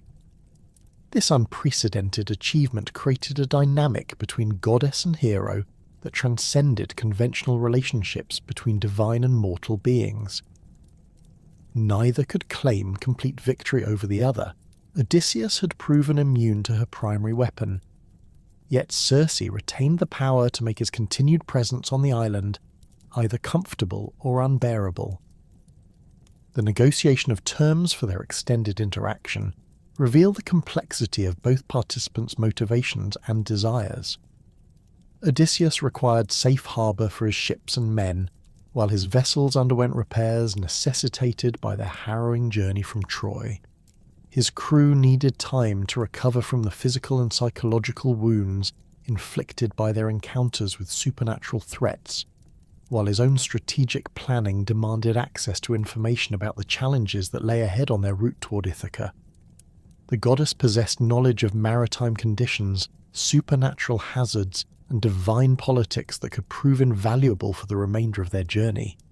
Circe's motivations for extending hospitality to these unexpected guests operated on multiple levels that she herself did not fully acknowledge initially. The practical advantages of hosting the famous hero included the prestige associated with entertaining such a distinguished visitor and the opportunity to demonstrate her power and sophistication to someone whose opinion might influence her reputation throughout the Mediterranean world. More significantly, Odysseus represented the first intellectually stimulating companion she had encountered since her exile began, offering possibilities for conversation and collaboration that her isolation had made increasingly precious. The establishment of their living arrangements required careful consideration of both practical necessities and diplomatic sensibilities. Circe's palace possessed sufficient space to accommodate the entire crew of 23 men, with guest quarters that had been designed to house visiting dignitaries in comfort, appropriate to their status. The goddess ensured that her guests received accommodations that reflected their royal commander's rank, while providing amenities that would facilitate their recovery from the hardships of extended travel. The dining arrangements established during their first formal meal together demonstrated Circe's commitment to genuine hospitality rather than continued attempts at magical manipulation. She prepared foods using conventional ingredients and cooking methods, avoiding the botanical additives that had characterized her previous encounters with mortal visitors. The feast featured delicacies that showcased her culinary skills without threatening her guests' safety, including fresh seafood caught in the waters surrounding Aiaia, fruits cultivated in her magical gardens, and wines aged in her supernatural cellars. The conversation that accompanied this meal revealed the intellectual compatibility that would form the foundation of their developing relationship. Odysseus possessed extensive knowledge of political developments throughout the Greek world, having participated in diplomatic missions and military campaigns that had brought him into contact with rulers and nobles from dozens of different city-states. His accounts of the siege of Troy provided Circe with detailed information about divine involvement in mortal conflicts, while his descriptions of supernatural encounters during his journey home offered insights into the current activities of various gods and monsters throughout the Mediterranean region.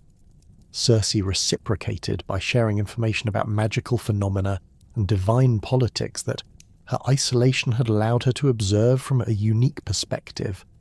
Her position outside the conventional hierarchies of both Olympian and chthonic deities provided her with insights into supernatural conflicts and alliances that more directly involved divine beings might not perceive. She described the movements of sea monsters and storm spirits that posed threats to maritime travel, while explaining the territorial disputes between minor deities that could affect the safety of particular routes or harbours. The development of trust between goddess and hero proceeded gradually, with each participant revealing additional aspects of their knowledge and capabilities as their confidence in the other's reliability increased. Odysseus demonstrated his strategic thinking by analysing the challenges that lay ahead on his journey home, while Circe revealed the extent of her magical resources by describing techniques and preparations that could assist with specific supernatural threats.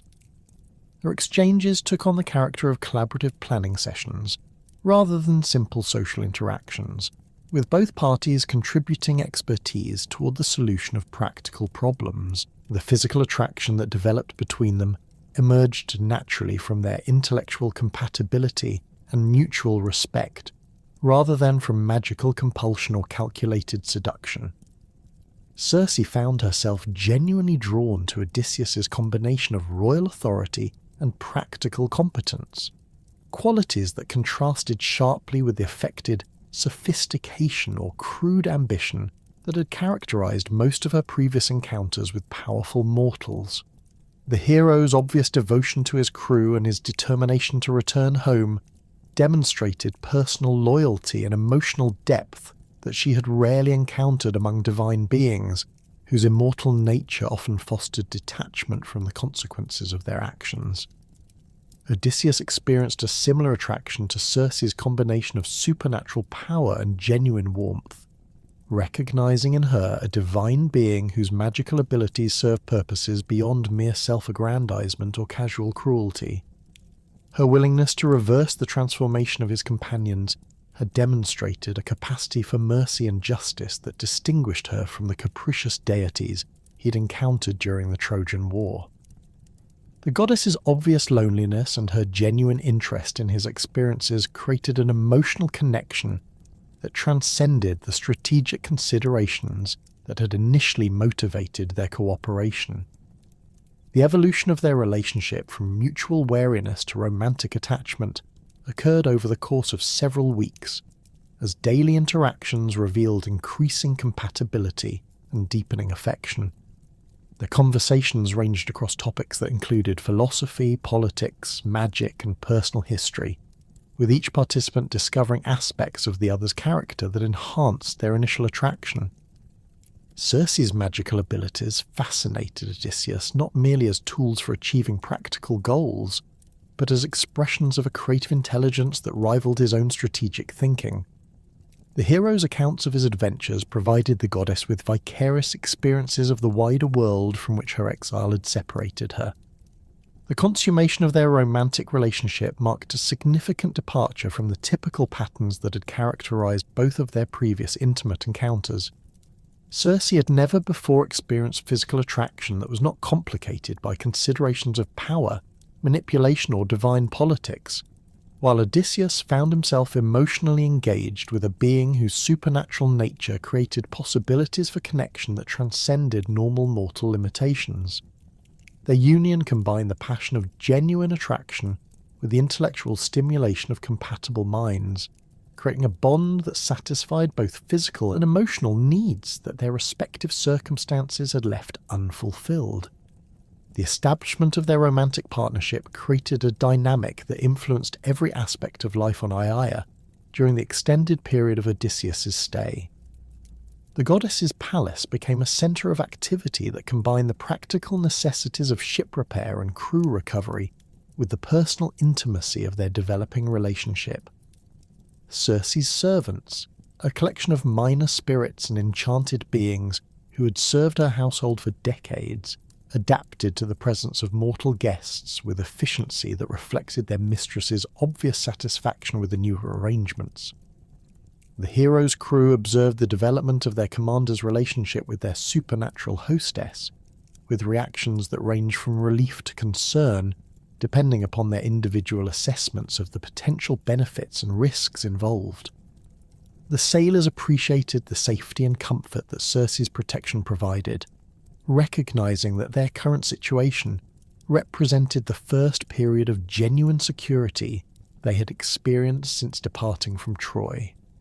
However, some veterans expressed private concerns about the wisdom of becoming romantically involved with a goddess whose magical abilities could prove dangerous if the relationship soured.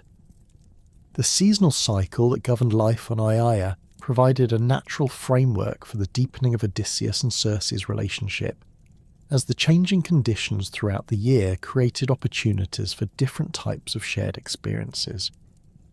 The autumn months brought harvest festivals that showcased the island's supernatural abundance, while winter storms demonstrated the protective power of Circe's magical barriers against natural forces that would have threatened less well-defended locations. Spring's arrival marked the beginning of new agricultural cycles that revealed the goddess's intimate connection with the natural world. while summer's heat created conditions ideal for extended exploration of the island's hidden wonders. Throughout this period, Circe's role gradually evolved from hostess to counselor, as she began sharing knowledge that would prove essential for Odysseus's continued journey toward home. Her understanding of supernatural hazards throughout the Mediterranean region exceeded that of any other being the hero had encountered, while her connections with various divine and semi-divine entities provided access to information that would otherwise have remained unavailable. The goddess's willingness to share this knowledge demonstrated her genuine concern for Odysseus's welfare and her desire to contribute meaningfully to his ultimate success in reaching Ithaca. The intimate relationship that had developed between Circe and Odysseus during his extended stay on Aiaia created opportunities for the goddess to reveal aspects of her knowledge that she'd never shared with any mortal being. As their conversations deepened beyond matters of immediate practical concern, Circe began to discuss subjects that touched upon the fundamental mysteries of existence itself. Her understanding of the boundaries between life and death represented perhaps the most profound and dangerous of these secret domains, accumulated through centuries of magical research that had led her into territories that even other divine beings approached with caution.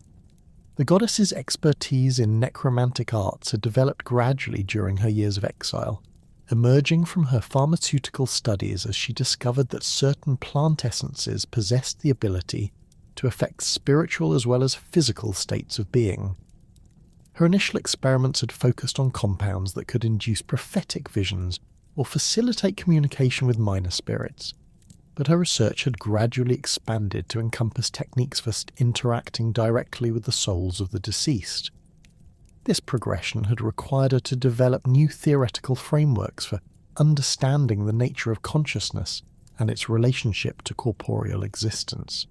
Circe's laboratory contained specialized equipment designed specifically for conducting research into post-mortem phenomena, including vessels crafted from materials that could contain spiritual essences without allowing them to dissipate into the surrounding environment. These containers, forged from metals that existed only in the deepest parts of the earth, where chthonic influences were strongest, could preserve the consciousness of deceased beings for extended periods while maintaining their ability to communicate with the living world. The goddess had acquired these rare materials through complex negotiations with underworld deities who controlled access to such resources. Her collection of botanical specimens included numerous plants that grew exclusively in locations where the barrier between life and death had been weakened through supernatural events or prolonged exposure to necromantic energies. The most potent of these specimens came from battlefields where massive casualties had occurred, graveyards that had been consecrated to chthonic deities, and sites where heroes had descended to the underworld and returned to tell of their experiences. Each plant required specific harvesting techniques that preserved its connection to the realm of the dead while preventing contamination that might render it useless for magical purposes. The theoretical foundation of Circe's necromantic knowledge rested upon her understanding that consciousness existed independently of physical form, maintaining coherent identity even after the death of the body that had originally housed it.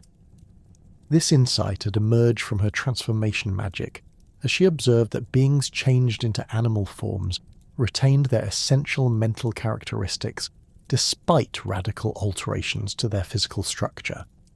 The logical extension of this principle suggested that consciousness could persist even when no physical form remained to contain it, existing in states that transcended conventional understanding of life and death.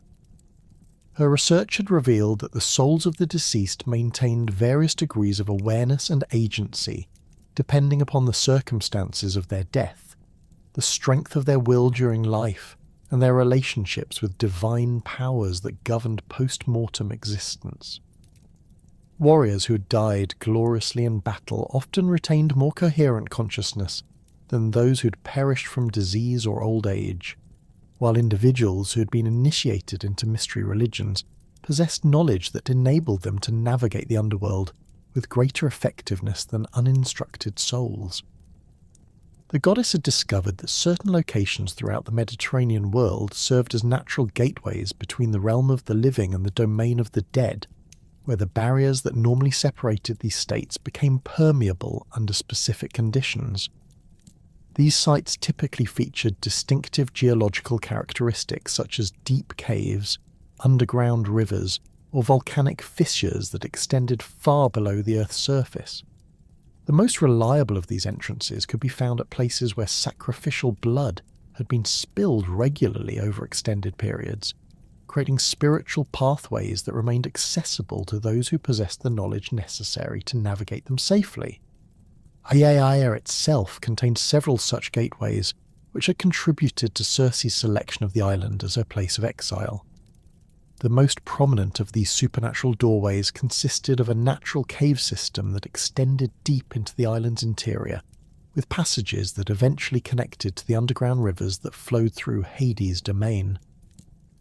The cave's entrance appeared unremarkable to casual observation, resembling countless other rocky openings that dotted the Mediterranean coastlines, but careful examination revealed subtle signs that marked it as a threshold between worlds. The air that emerged from the cave's depths carried traces of the distinctive atmosphere that characterized the Underworld, including the metallic scent of the river Styx and the sulphurous odours associated with the punishments inflicted upon the wicked dead.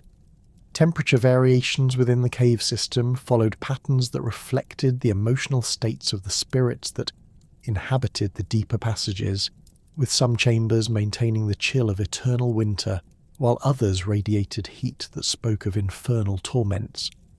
Most significantly, sounds from the world of the dead could occasionally be heard echoing through the cave's passages, including the wails of tormented souls and the voices of underworld deities conducting their eternal business. Circe's mastery of the rituals required for safe passage to the realm of the dead had been acquired through years of careful experimentation and study of ancient texts that described the experiences of previous heroes who had undertaken such journeys. These catabasis narratives provided essential information about the protocols that governed interaction between living visitors and the inhabitants of the Underworld, including the offerings that various categories of spirits expected to receive and the forms of address that demonstrated proper respect for their changed circumstances. The preparation for a descent to the Underworld required extensive advanced planning and the assembly of specific materials that would provide protection against the spiritual hazards that awaited living beings in the realm of the dead. The most crucial element consisted of sacrificial blood, which served multiple functions in facilitating communication with deceased spirits. Fresh blood from recently slaughtered animals created a temporary bridge between the world of the living and the domain of the dead, allowing spirits to manifest with sufficient coherence to engage in meaningful dialogue with mortal visitors. The selection of appropriate sacrificial animals demanded careful consideration of the types of spirits that the practitioner hoped to contact, as different categories of the deceased responded more readily to specific forms of offering. Warriors and heroes showed preference for the blood of rams and bulls, animals that embodied the masculine virtues of strength and courage that had characterized their mortal existence. Female spirits, particularly those who had died in childbirth or had been associated with agricultural activities, responded more favorably to the sacrifice of sheep and goats, creatures connected to fertility and pastoral life. The timing of necromantic rituals followed lunar cycles that enhanced the permeability of the barriers between life and death, with the new moon providing optimal conditions for communication with recently deceased spirits, while the full moon facilitated contact with souls that had been in the underworld for extended periods. Seasonal variations also influenced the effectiveness of such workings, with autumn and winter months offering superior conditions due to their association with death and dormancy in the natural world. The physical location chosen for conducting necromantic rituals required specific characteristics that would attract spiritual attention while providing protection for the living participants. The ideal site featured a natural depression or excavated pit where sacrificial blood could be collected and contained, preventing its dispersal before spirits had sufficient opportunity to draw upon its life-giving properties. The surrounding area needed to be isolated from casual observation to avoid interference from uninitiated individuals whose presence might disrupt the delicate spiritual connections being established. Circe's instruction of Odysseus in these forbidden arts began with theoretical discussions that established the conceptual framework necessary for understanding the nature of post-mortem existence and the principles that governed interaction between living and dead beings. The goddess emphasized that the underworld operated according to laws that differed fundamentally from those that governed mortal existence, requiring visitors to abandon conventional assumptions about causality, identity, and the relationship between consciousness and physical form. The hero's need for prophetic guidance regarding his future journey provided the practical motivation for undertaking such a dangerous expedition, as certain forms of knowledge could only be obtained from spirits who possessed the expanded awareness that came with death. The prophet Tiresias, whose wisdom had guided numerous heroes during his mortal existence, retained his prophetic abilities in enhanced form after his transition to the underworld. His blindness during life had forced him to develop supernatural perception that transcended physical sight, making him uniquely qualified to provide guidance about events that lay hidden in the future. The ritual preparations that Circe prescribed for Odysseus's catabasis reflected her deep understanding of the specific challenges that would confront a living hero attempting to navigate the realm of the dead. The goddess provided detailed instructions for the construction of a sacrificial altar that would concentrate spiritual energies while providing protection against hostile entities that might be attracted by the scent of fresh blood. The altar's design incorporated geometric patterns that served as focusing elements for necromantic workings while creating barriers against malevolent influences. The selection and preparation of sacrificial animals required attention to details that might seem insignificant to uninitiated observers, but proved crucial for achieving successful communication with the desired spirits. The animals needed to be unblemished specimens in perfect health, as any physical imperfections might corrupt the spiritual connections being established. The method of slaughter had to follow prescribed techniques that preserved the life force within the blood, while ensuring that the animals' deaths occurred without suffering that might contaminate the offering with negative emotions. The invocations that would summon specific categories of spirits demanded precise pronunciation and proper understanding of the names and titles that the deceased had acquired during their transition to the underworld. Circe taught Odysseus the correct forms of address for various types of spirits, explaining how their status and abilities had been modified by their post-mortem experiences. She emphasized the importance of showing appropriate respect for even the humblest souls, as discourtesy toward the dead could provoke retribution that might extend far beyond the immediate ritual context. The goddess's knowledge of underworld geography enabled her to provide Odysseus with detailed directions for navigating the complex pathways that connected different regions of Hades' domain. She described the locations of various rivers that served as boundaries between different categories of the dead, including the Styx with its binding oaths, Lethe with its waters of forgetfulness, and Acheron with its role as the primary route for newly deceased souls entering the underworld. Each waterway presented specific hazards and opportunities that required different approaches for safe passage. The political structure of the underworld, with its complex hierarchies of divine rulers and administrative functionaries, demanded diplomatic skills that differed significantly from those required for dealing with Olympian deities or mortal rulers. Circe explained the relationships between Hades and Persephone as co-rulers of the realm, the roles of various judges who determined the fates of incoming souls, and the functions of entities like the Furies who enforce divine justice through eternal punishment. Understanding these power structures would prove essential for avoiding conflicts that could trap a living visitor permanently in the realm of the dead. The protective measures that Circe prescribed for Odysseus's journey included both physical talismans and mental disciplines that would shield him from the spiritual hazards that awaited living beings in the underworld. She prepared amulets crafted from materials that maintained their connection to the world of the living while providing resistance against the entropic forces that sought to drain life energy from any vital being that entered the realm of the dead.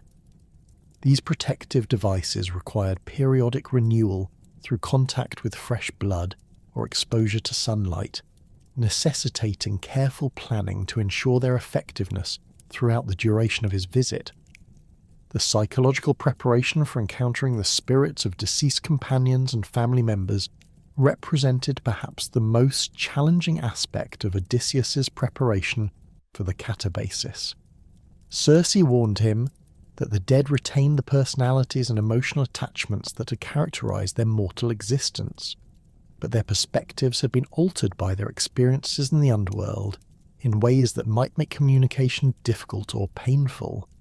Former friends might express resentment about circumstances surrounding their deaths, while deceased relatives could reveal knowledge about family secrets that the hero might prefer to leave undiscovered. The goddess's understanding of prophetic knowledge obtained through necromantic means encompassed both the enhanced awareness that came with death and the specific techniques required for interpreting the cryptic communications that characterize most interactions with deceased oracles. Spirits like Tiresias possessed expanded consciousness that enabled them to perceive patterns and connections that remained hidden from living beings, but their communications often took the form of symbolic imagery or metaphorical language that required careful interpretation to extract practical guidance. The temporal aspects of prophecy presented additional complications, as the underworld existed in a state where past, present and future became fluid concepts rather than fixed categories.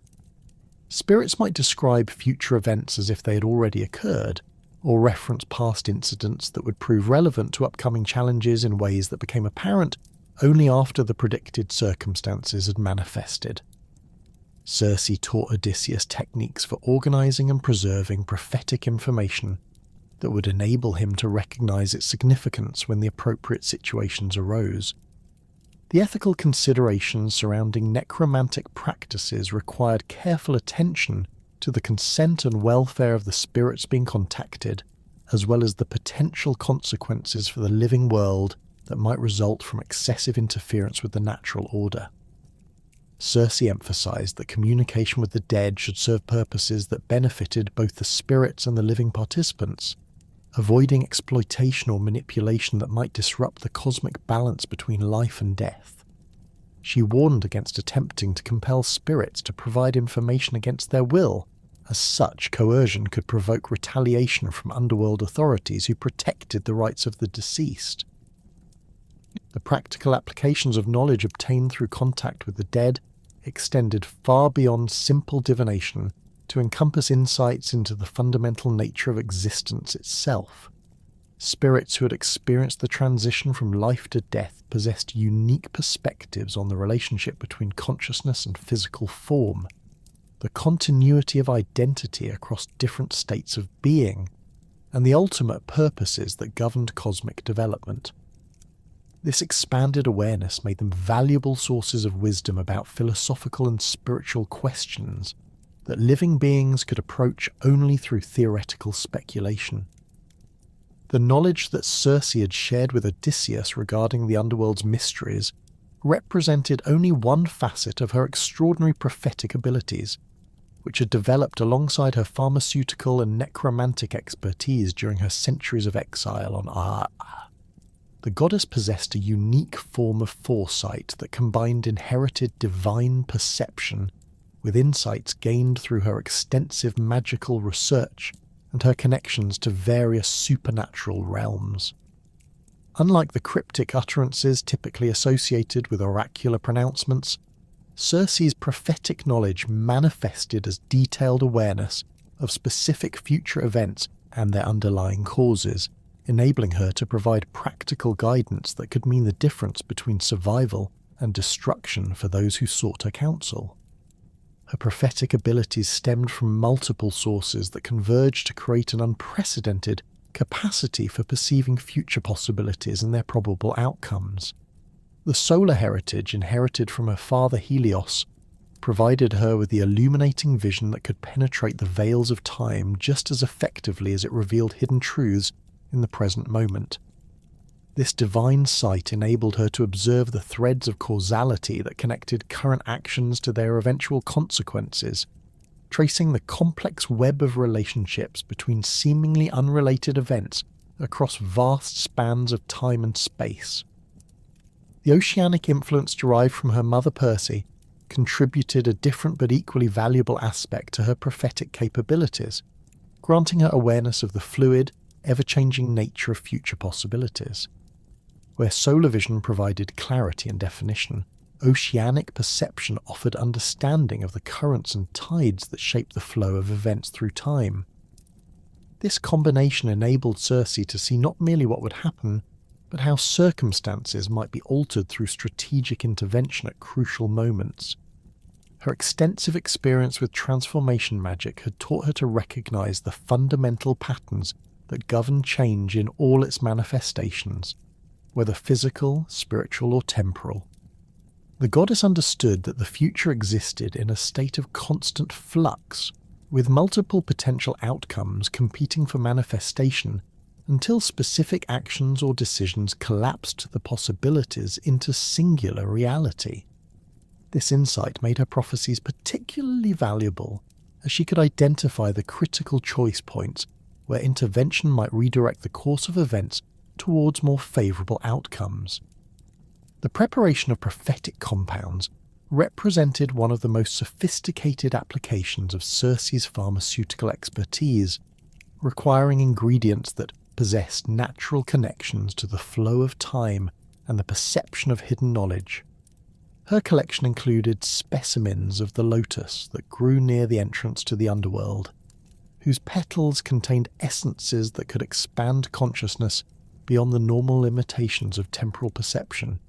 She had acquired seeds from the tree of knowledge that grew in the garden of the Hesperides, each one capable of enhancing mental clarity and enabling the mind to process information that transcended ordinary understanding.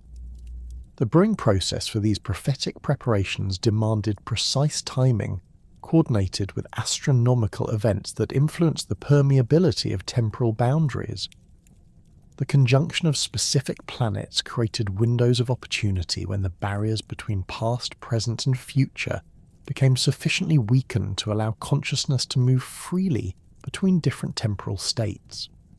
Circe had mapped these celestial cycles with mathematical precision, creating calendars that predicted optimal conditions for different types of prophetic workings with accuracy that surpassed the calculations of mortal astronomers.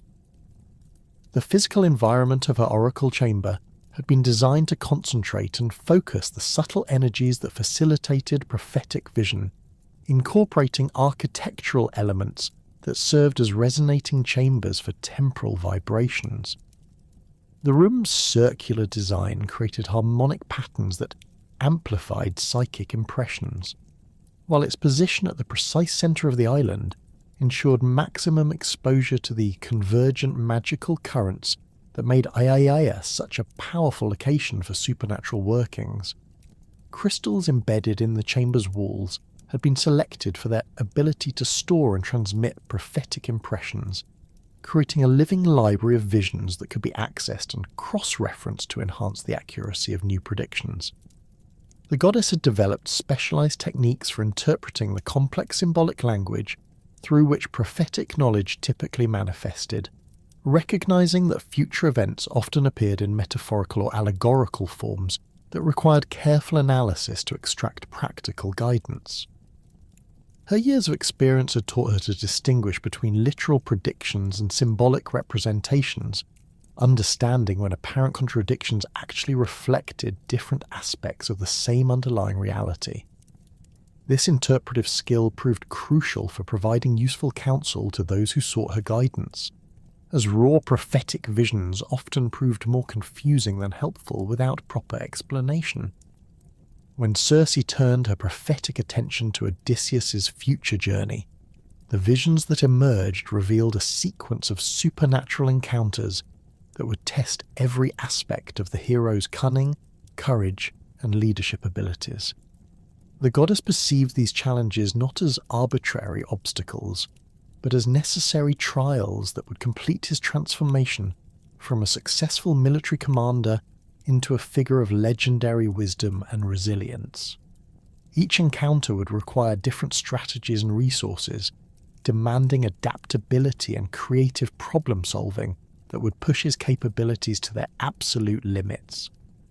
The first major threat that awaited the hero and his crew involved the Sirens, whose supernatural song possessed the power to compel irresistible attraction in any mortal who heard their voices.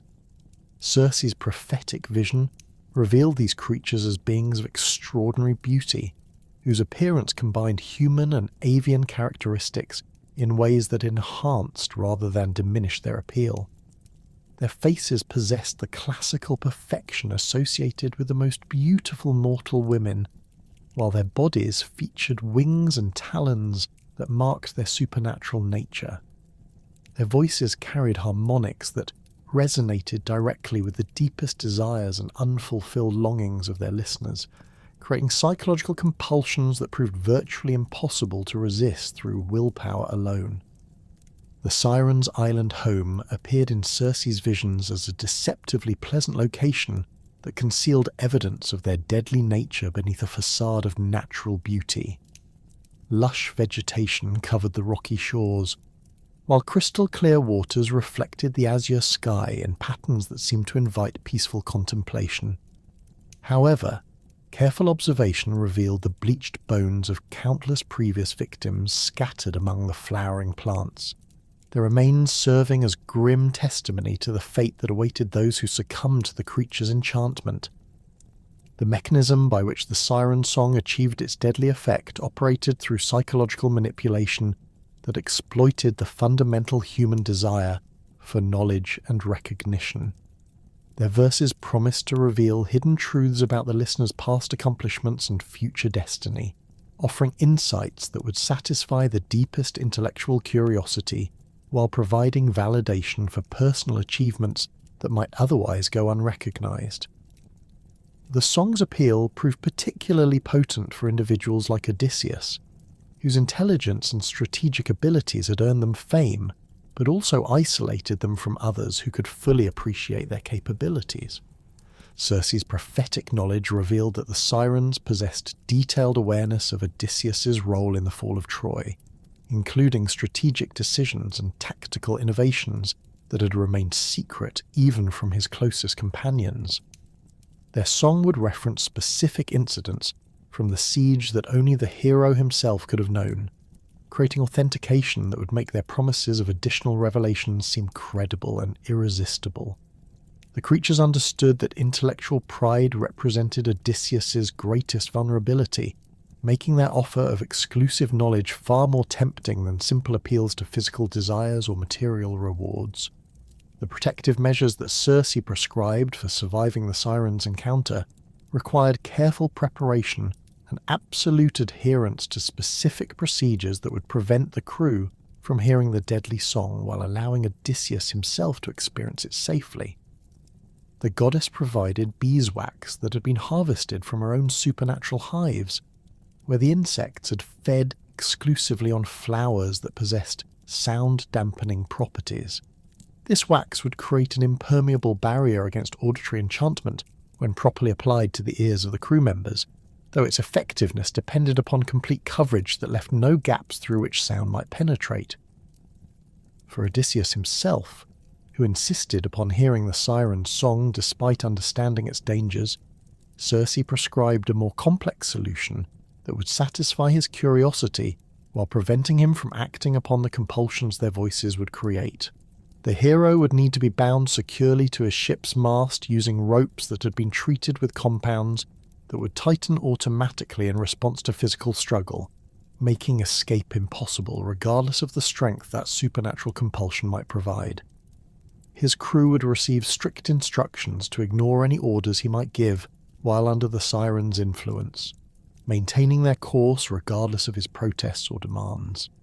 The timing of their passage past the Sirens' island would prove crucial for minimizing the duration of exposure to their song, as the creature's power waxed and waned according to tidal cycles and atmospheric conditions that affected the transmission of sound across water. Circe's calculations indicated that passage during the early morning hours would provide optimal conditions when offshore winds would carry the song away from approaching vessels, while dawn light would reduce the psychological impact of the creature's visual appeal. The second major supernatural threat revealed in Circe's prophetic visions involved the deadly strait where Scylla and Charybdis created an impossible choice between two forms of destruction. The goddess's foresight showed her the transformed sea nymph in her current monstrous state, a six-headed creature whose insatiable hunger had been enhanced by the magical compounds that had created her new form. Each head possessed independent consciousness, while sharing a collective awareness that made coordinated attacks devastatingly effective against ships attempting to pass through the narrow channel. Scylla's lair appeared in the visions as a cave system that extended deep into the rocky cliff face, providing multiple vantage points from which her heads could observe approaching vessels while remaining concealed until the moment of attack. The creature had learned to time her strikes with precision that maximized casualties while minimizing the risk of retaliation, using her knowledge of maritime navigation to predict exactly where ships would position themselves for optimal passage through the strait. Her reach extended far enough to snatch crew members from vessels that maintained what appeared to be safe distances from the cliff face, while her speed made evasive maneuvers virtually impossible once an attack had begun. The prophetic images revealed Charybdis as an equally formidable threat, whose nature differed fundamentally from Scylla's predatory directness. The whirlpool appeared as a massive spiral of churning water that could drag entire ships beneath the surface with irresistible force, its rotation powered by supernatural energies that connected to the deepest currents of the ocean itself. The timing of Charybdis's activity followed predictable cycles that created brief windows of relative safety, but these intervals required precise navigation to exploit effectively. Circe's strategic analysis of this dual threat revealed that survival depended upon accepting inevitable losses rather than attempting to avoid all danger, a conclusion that would prove psychologically devastating for a commander who had successfully protected his men through countless previous encounters. The narrow strait offered no route that avoided both monsters entirely, forcing a choice between Scylla's targeted attacks that would claim specific individuals and Charybdis's indiscriminate destruction that could eliminate the entire crew.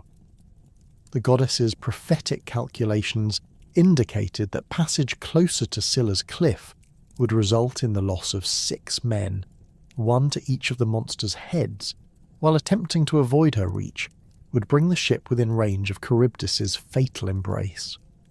The tactical recommendations that Circe provided for navigating this impossible situation reflected her understanding of both the supernatural forces involved and the psychological pressures that would affect Odysseus's decision-making during the crisis. She advised the hero to inform his crew about Charybdis while concealing the specific nature of Scylla's threat, as knowledge of their certain fate would likely cause panic that could jeopardize the entire mission.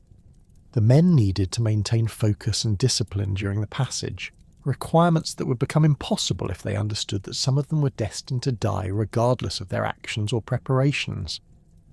The timing of their passage through the strait would need to coordinate with Charybdis's cycles while accounting for wind and current conditions that would affect their ship's maneuverability in the narrow channel.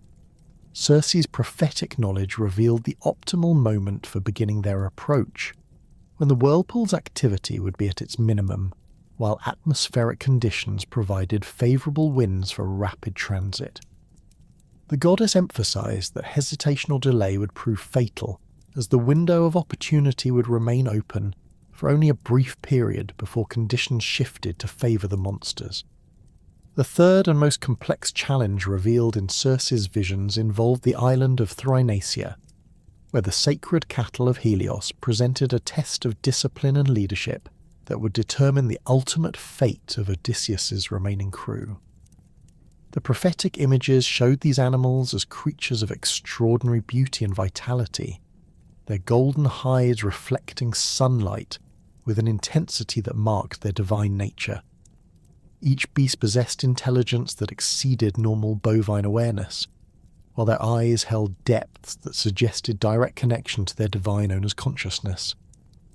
The island itself appeared as a paradise of natural abundance where every plant and animal thrived under the benevolent influence of solar energy channeled through the sacred herds.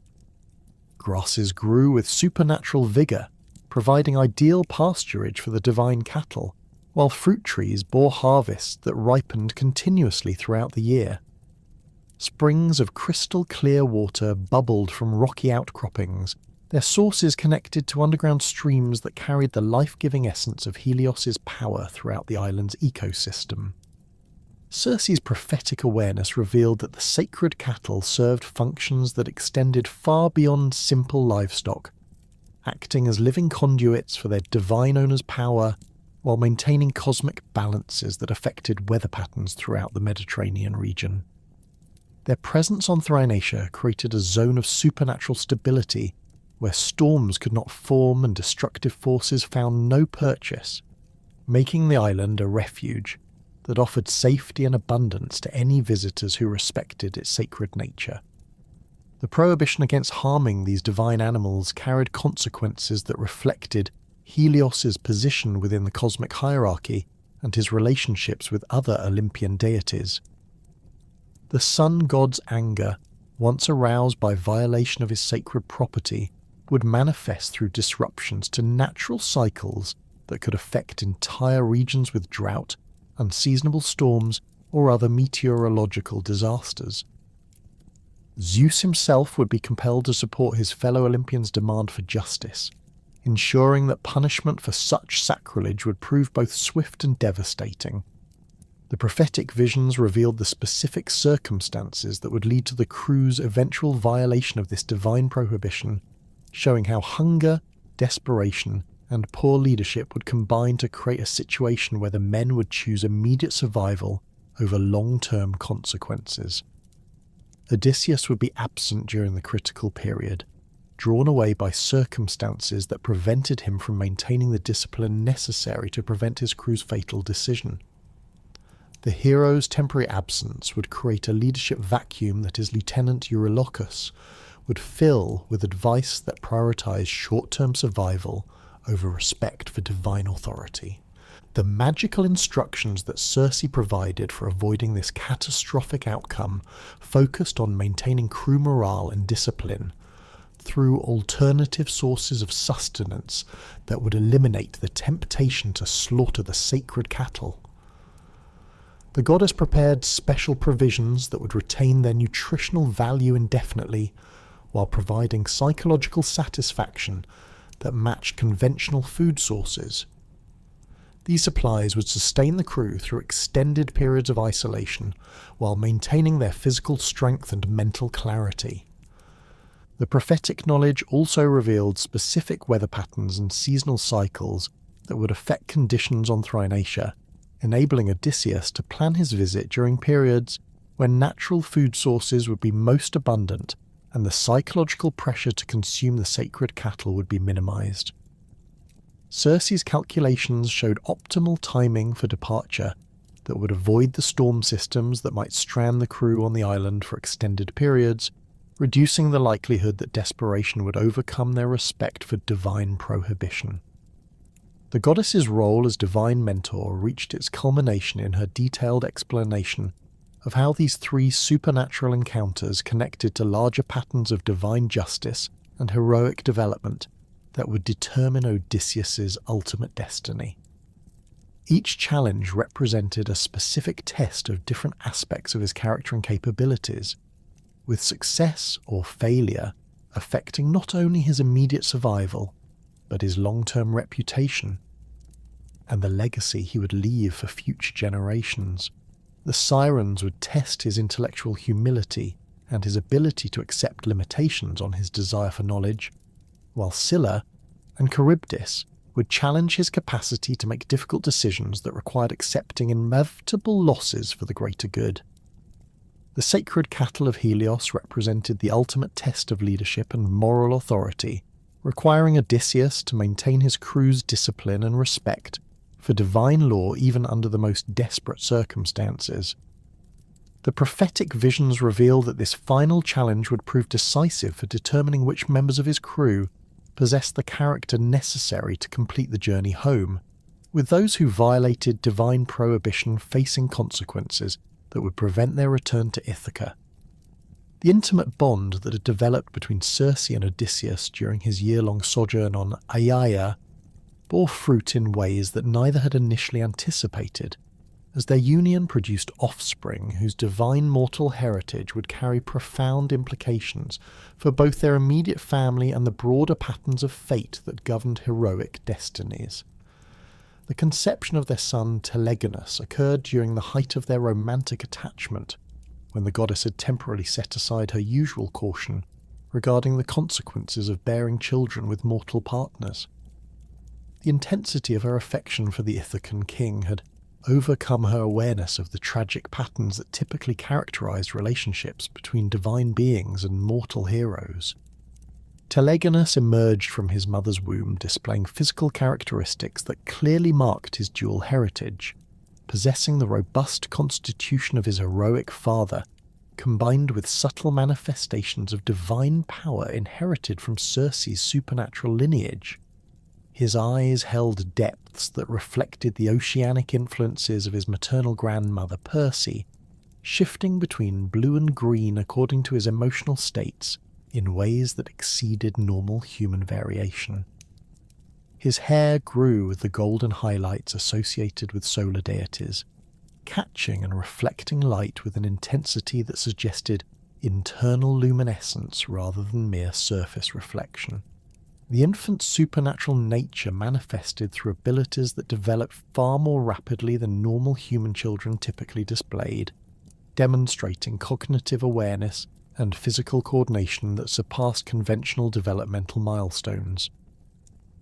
Telegonus showed early aptitude for understanding multiple languages simultaneously, responding appropriately to commands given in Greek, the divine tongue of the Olympians, and the various dialects spoken by Circe's supernatural servants. His motor skills progressed with remarkable speed, enabling him to walk and manipulate objects with precision that suggested enhanced muscular control and spatial awareness. More significantly, the child exhibited instinctive connections to magical forces that permeated Aiaia's environment, displaying reactions to supernatural phenomena that remained invisible to normal mortal perception. Plants would respond to his presence by growing more vigorously or altering their flowering patterns, while animals showed unusual interest in his activities and appeared to understand his non-verbal communications. These early manifestations of inherited magical sensitivity indicated that Telegonus would eventually develop abilities that combined his mother's pharmaceutical expertise with powers derived from his father's heroic lineage. Circe's approach to raising her divine mortal son reflected her understanding of the unique challenges that such children faced in navigating relationships with both supernatural and human communities.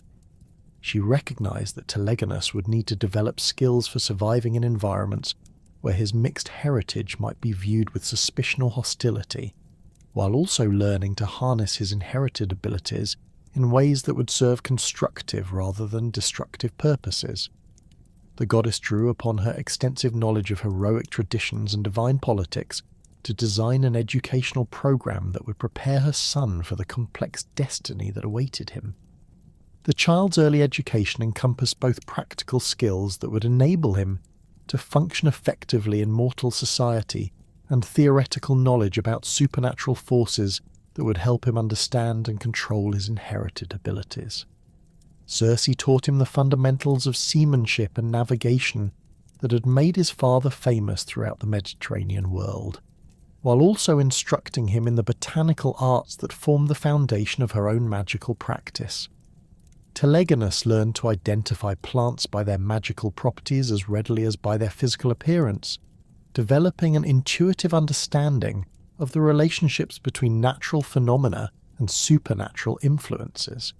The prophetic implications of Telegonus's birth became apparent to Circe through visions that revealed the tragic destiny that awaited both father and son, despite her attempts to shield them from the patterns of fate that governed heroic bloodlines.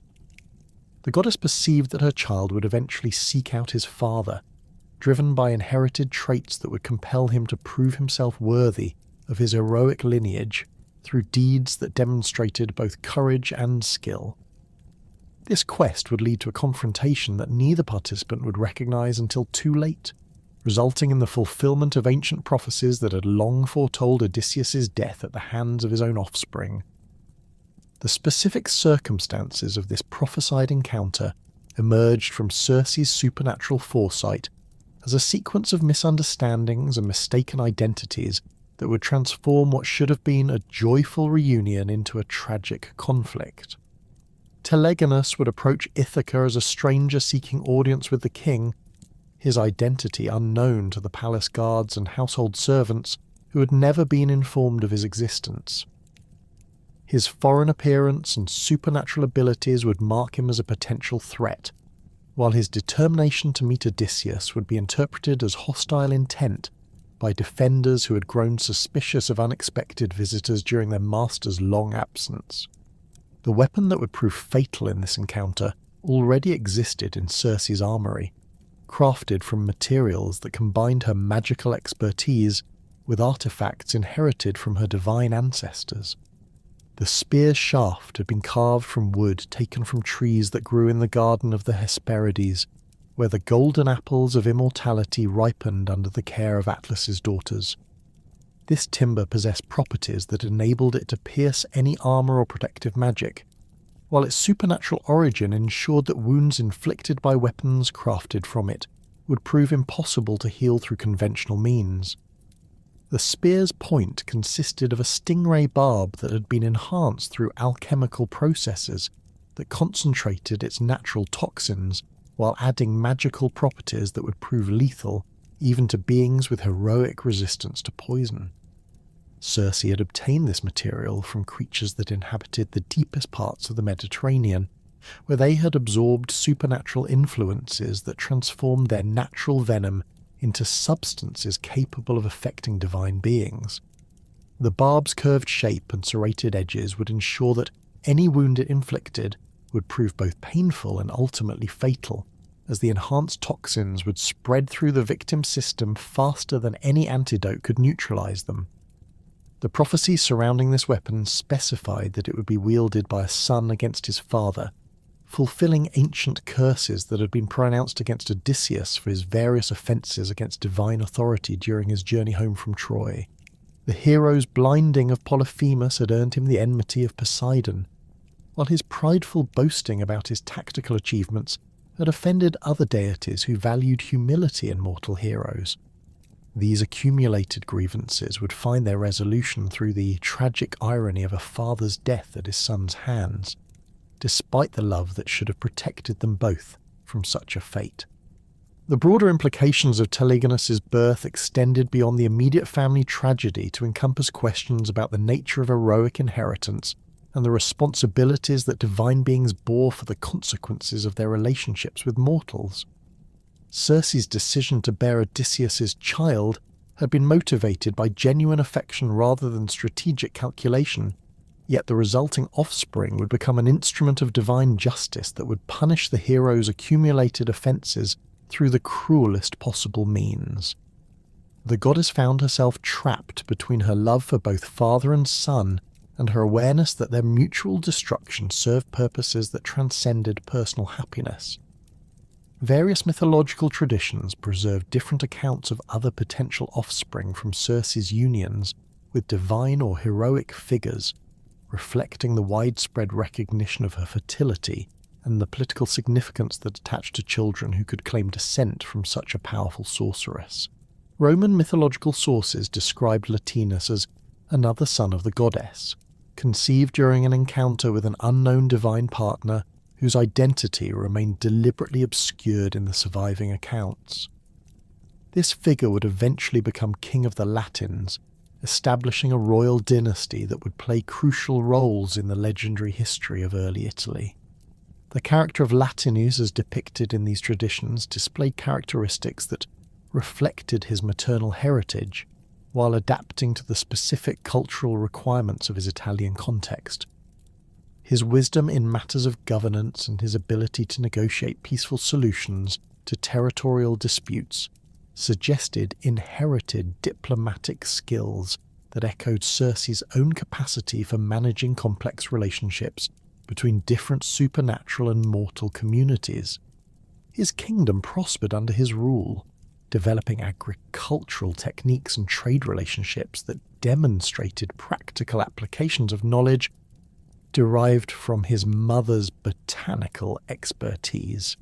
Regional variations in these mythological accounts reflected different cultural perspectives on the significance of divine mortal unions and their offspring, with some traditions emphasizing the benefits that such children brought to their communities, while others focused on the tragic consequences that typically resulted from mixing divine and human bloodlines. Greek sources generally portrayed these relationships as dangerous entanglements that brought suffering to all participants, while Italian traditions showed greater willingness to acknowledge positive outcomes that justified the risks involved in such unions. The existence of multiple potential offspring attributed to Circe reflected both her status as a powerful divine figure whose alliances carried political significance and the tendency of various communities to claim prestigious supernatural ancestry for their legendary rulers and heroes.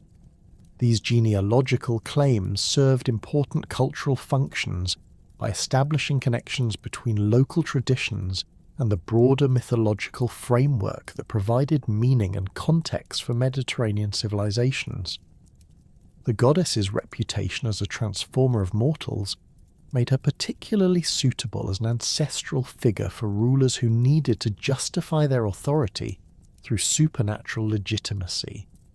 The tragic pattern that would ultimately unite Telegonus with his father's fate demonstrated how divine justice operated through mechanisms that transcended individual intentions and desires, using even the strongest bonds of family affection as instruments for implementing cosmic retribution.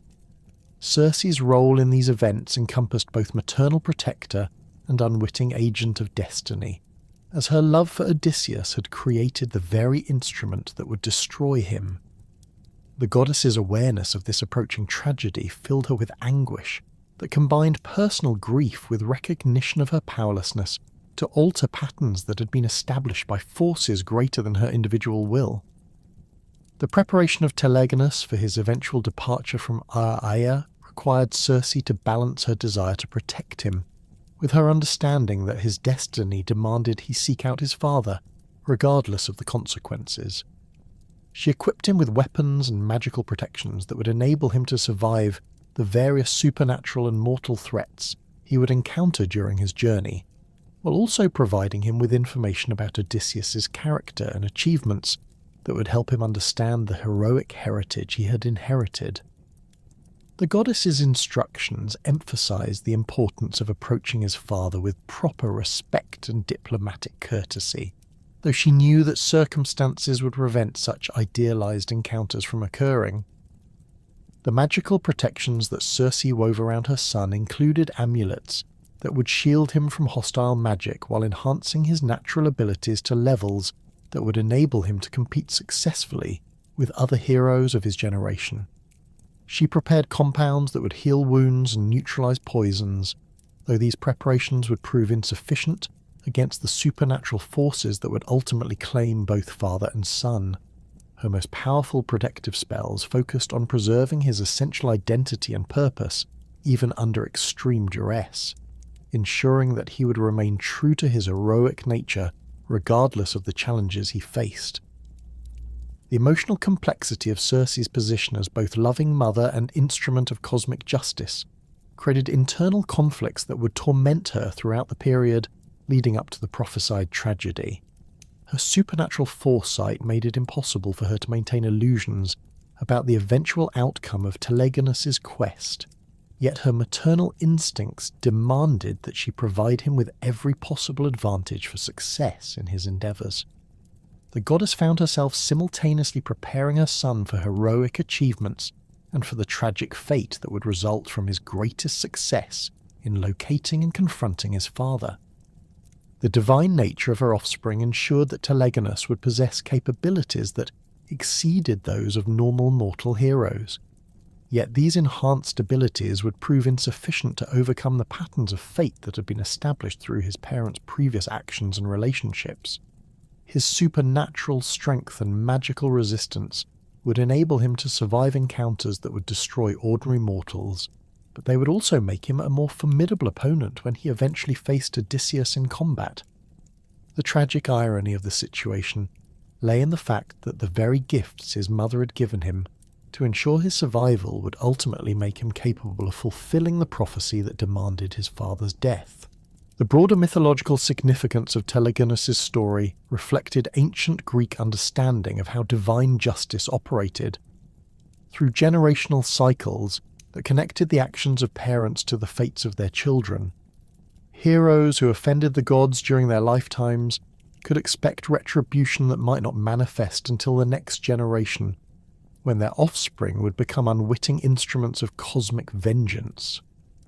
This pattern emphasized the interconnected nature of all actions within the divine order, demonstrating how individual choices created consequences that extended far beyond their immediate effects to influence the destinies of future generations.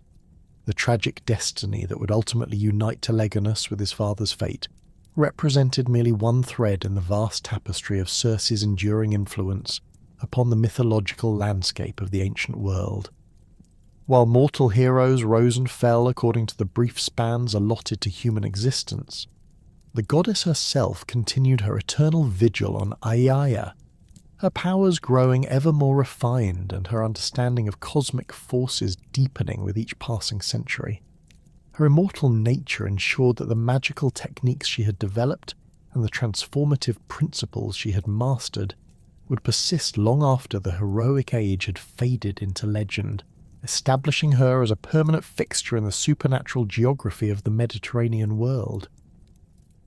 The island of Aiaia itself became a nexus of magical learning that attracted practitioners from across the known world, as word of Circe's unparalleled expertise in transformation magic spread through networks of scholars, mystics, and supernatural beings who recognized her unique position within the hierarchy of magical knowledge.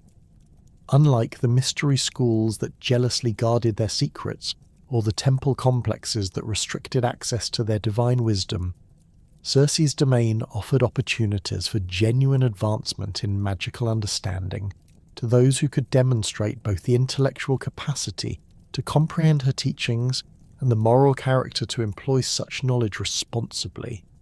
The goddess established what amounted to an informal academy of supernatural arts, where carefully selected students could study under her direct supervision, while contributing their own discoveries and innovations to the collective understanding of transformative principles. These disciples came from diverse backgrounds that included minor deities seeking to expand their limited spheres of influence, mortal sorcerers whose natural talents had reached the boundaries of conventional instruction, and hybrid beings whose mixed heritage provided them with unique perspectives on the relationship between different states of existence. The curriculum that Circe developed for these advanced students encompassed theoretical frameworks that explained the fundamental nature of change itself, practical techniques for manipulating the boundaries between different categories of being, and ethical considerations that governed the responsible application of transformative power. Her instruction methods combined direct demonstration of complex procedures with detailed analysis of the underlying principles that made such transformations possible, ensuring that her students understood not merely how to achieve specific effects, but why particular approaches proved more effective than alternatives. The botanical gardens that surrounded her palace expanded over the centuries to become comprehensive repositories of magical flora that represented the most complete collection of transformative plants ever assembled in a single location. Specimens from every corner of the Mediterranean world grew alongside exotic varieties that Circe had obtained through trading relationships with supernatural beings from distant realms. The organization of these gardens reflected sophisticated understanding of the relationships between different plant families and their magical properties, with careful attention to environmental factors that optimize the potency of each species. The preservation techniques that Circe developed for maintaining the viability of rare magical specimens enabled her to create seed banks and essence libraries that could survive indefinitely without degradation. These repositories contained genetic material from plants that had become extinct in their natural habitats, ensuring that future generations of magical practitioners would retain access to resources that might otherwise be lost forever. The goddess recognized that her immortal nature gave her unique responsibilities for safeguarding knowledge and materials that mortal scholars could preserve only temporarily.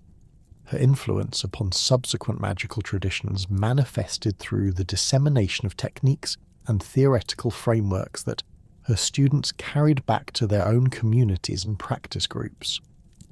The principles of sympathetic transformation that she had codified became standard elements in magical education throughout the ancient world, while her methods for combining botanical compounds with vocal enchantments provided templates that countless later practitioners would adapt to their own specific needs and cultural contexts. The goddess's reputation as the archetypal witch goddess emerged from her unique combination of powers that encompassed virtually every aspect of magical practice known to ancient civilizations. Unlike deities whose abilities focused on specific domains such as healing, prophecy, or weather control, Circe demonstrated mastery over the entire spectrum of supernatural arts while maintaining the independence and moral ambiguity that distinguished witches from conventional divine figures. Her willingness to employ her powers for both beneficial and destructive purposes, depending upon circumstances and her personal judgment, established patterns that would influence portrayals of magical practitioners throughout subsequent mythological traditions. The symbolic significance of her character resonated across multiple cultural contexts because she embodied fundamental tensions between civilization and wildness, knowledge and wisdom, power and responsibility that reflected universal human concerns about the proper relationship between supernatural abilities and moral authority. Her transformation of mortals into animals represented the thin boundary between human rational consciousness and bestial instinct, while her pharmaceutical expertise demonstrated how natural substances could be manipulated to achieve effects that transcended normal limitations of physical existence. The dangerous allure that Circe represented operated on multiple levels that encompassed both the seductive appeal of unlimited power and the terrifying possibility of losing one's essential identity through magical transformation. Her beauty and intelligence made her an attractive figure who promised access to knowledge and capabilities that could elevate mortals beyond their normal limitations. Yet her history of transforming visitors into animals served as a constant reminder that such elevation might come at costs that exceeded any conceivable benefits. The complex nature of divine femininity that Circe exemplified challenged conventional categories that typically portrayed female supernatural beings as either nurturing mother figures or destructive forces of chaos and seduction. Her character combined elements of both archetypes while transcending their limitations through intellectual capabilities and magical expertise that commanded respect independent of her physical attractiveness or maternal potential. The goddess wielded power that derived from knowledge and skill rather than from biological functions or sexual appeal, establishing precedents for female magical practitioners who could claim authority based upon their achievements rather than their relationships to male figures.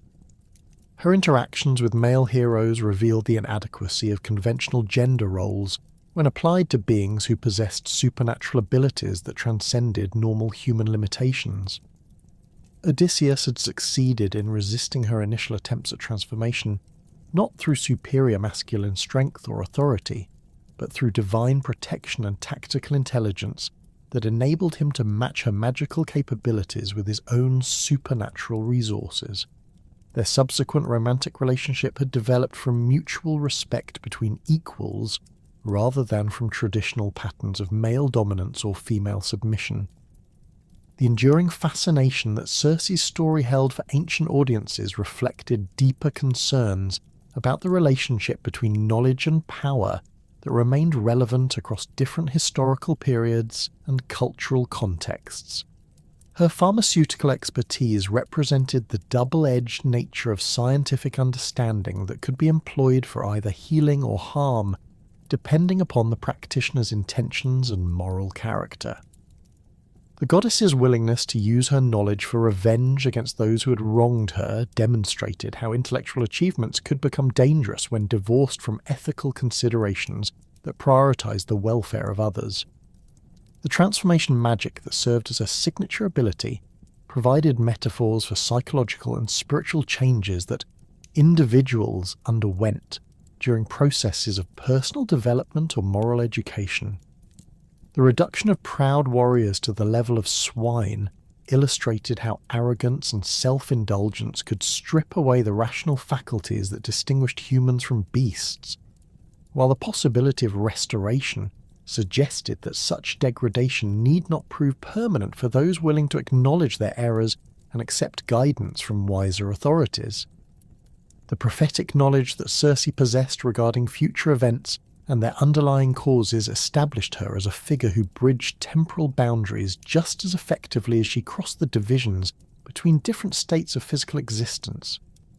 Her ability to perceive the consequences of current actions enabled her to serve as both warner and guide for those who sought her counsel, though her interventions often took forms that appeared harsh or cruel to those who lacked her comprehensive understanding of cosmic justice and divine retribution.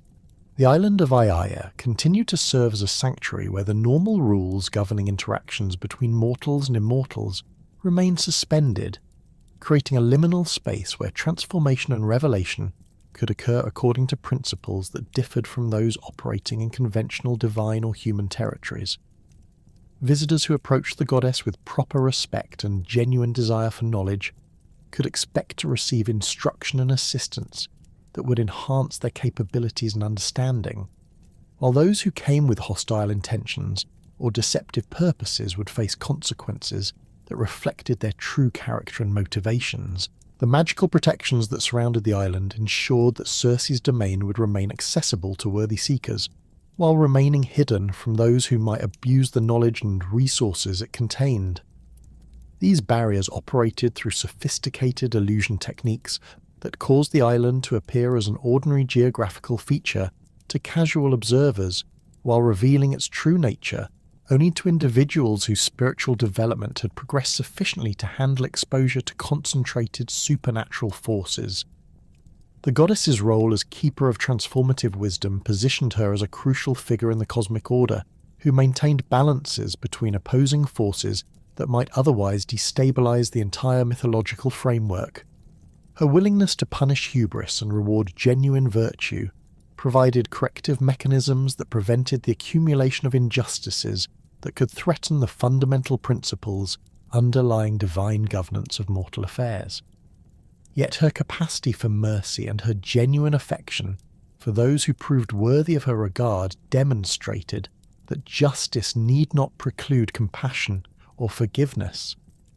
The ultimate legacy of Circe transcended her individual achievements and relationships to encompass her establishment of principles and precedents that would influence magical practice and mythological understanding throughout the remainder of the ancient world and beyond. Her demonstration that transformation represented a fundamental aspect of existence, rather than merely a specialized magical technique, provided philosophical foundations for understanding change as a creative force that enabled growth and development rather than simply destruction and chaos.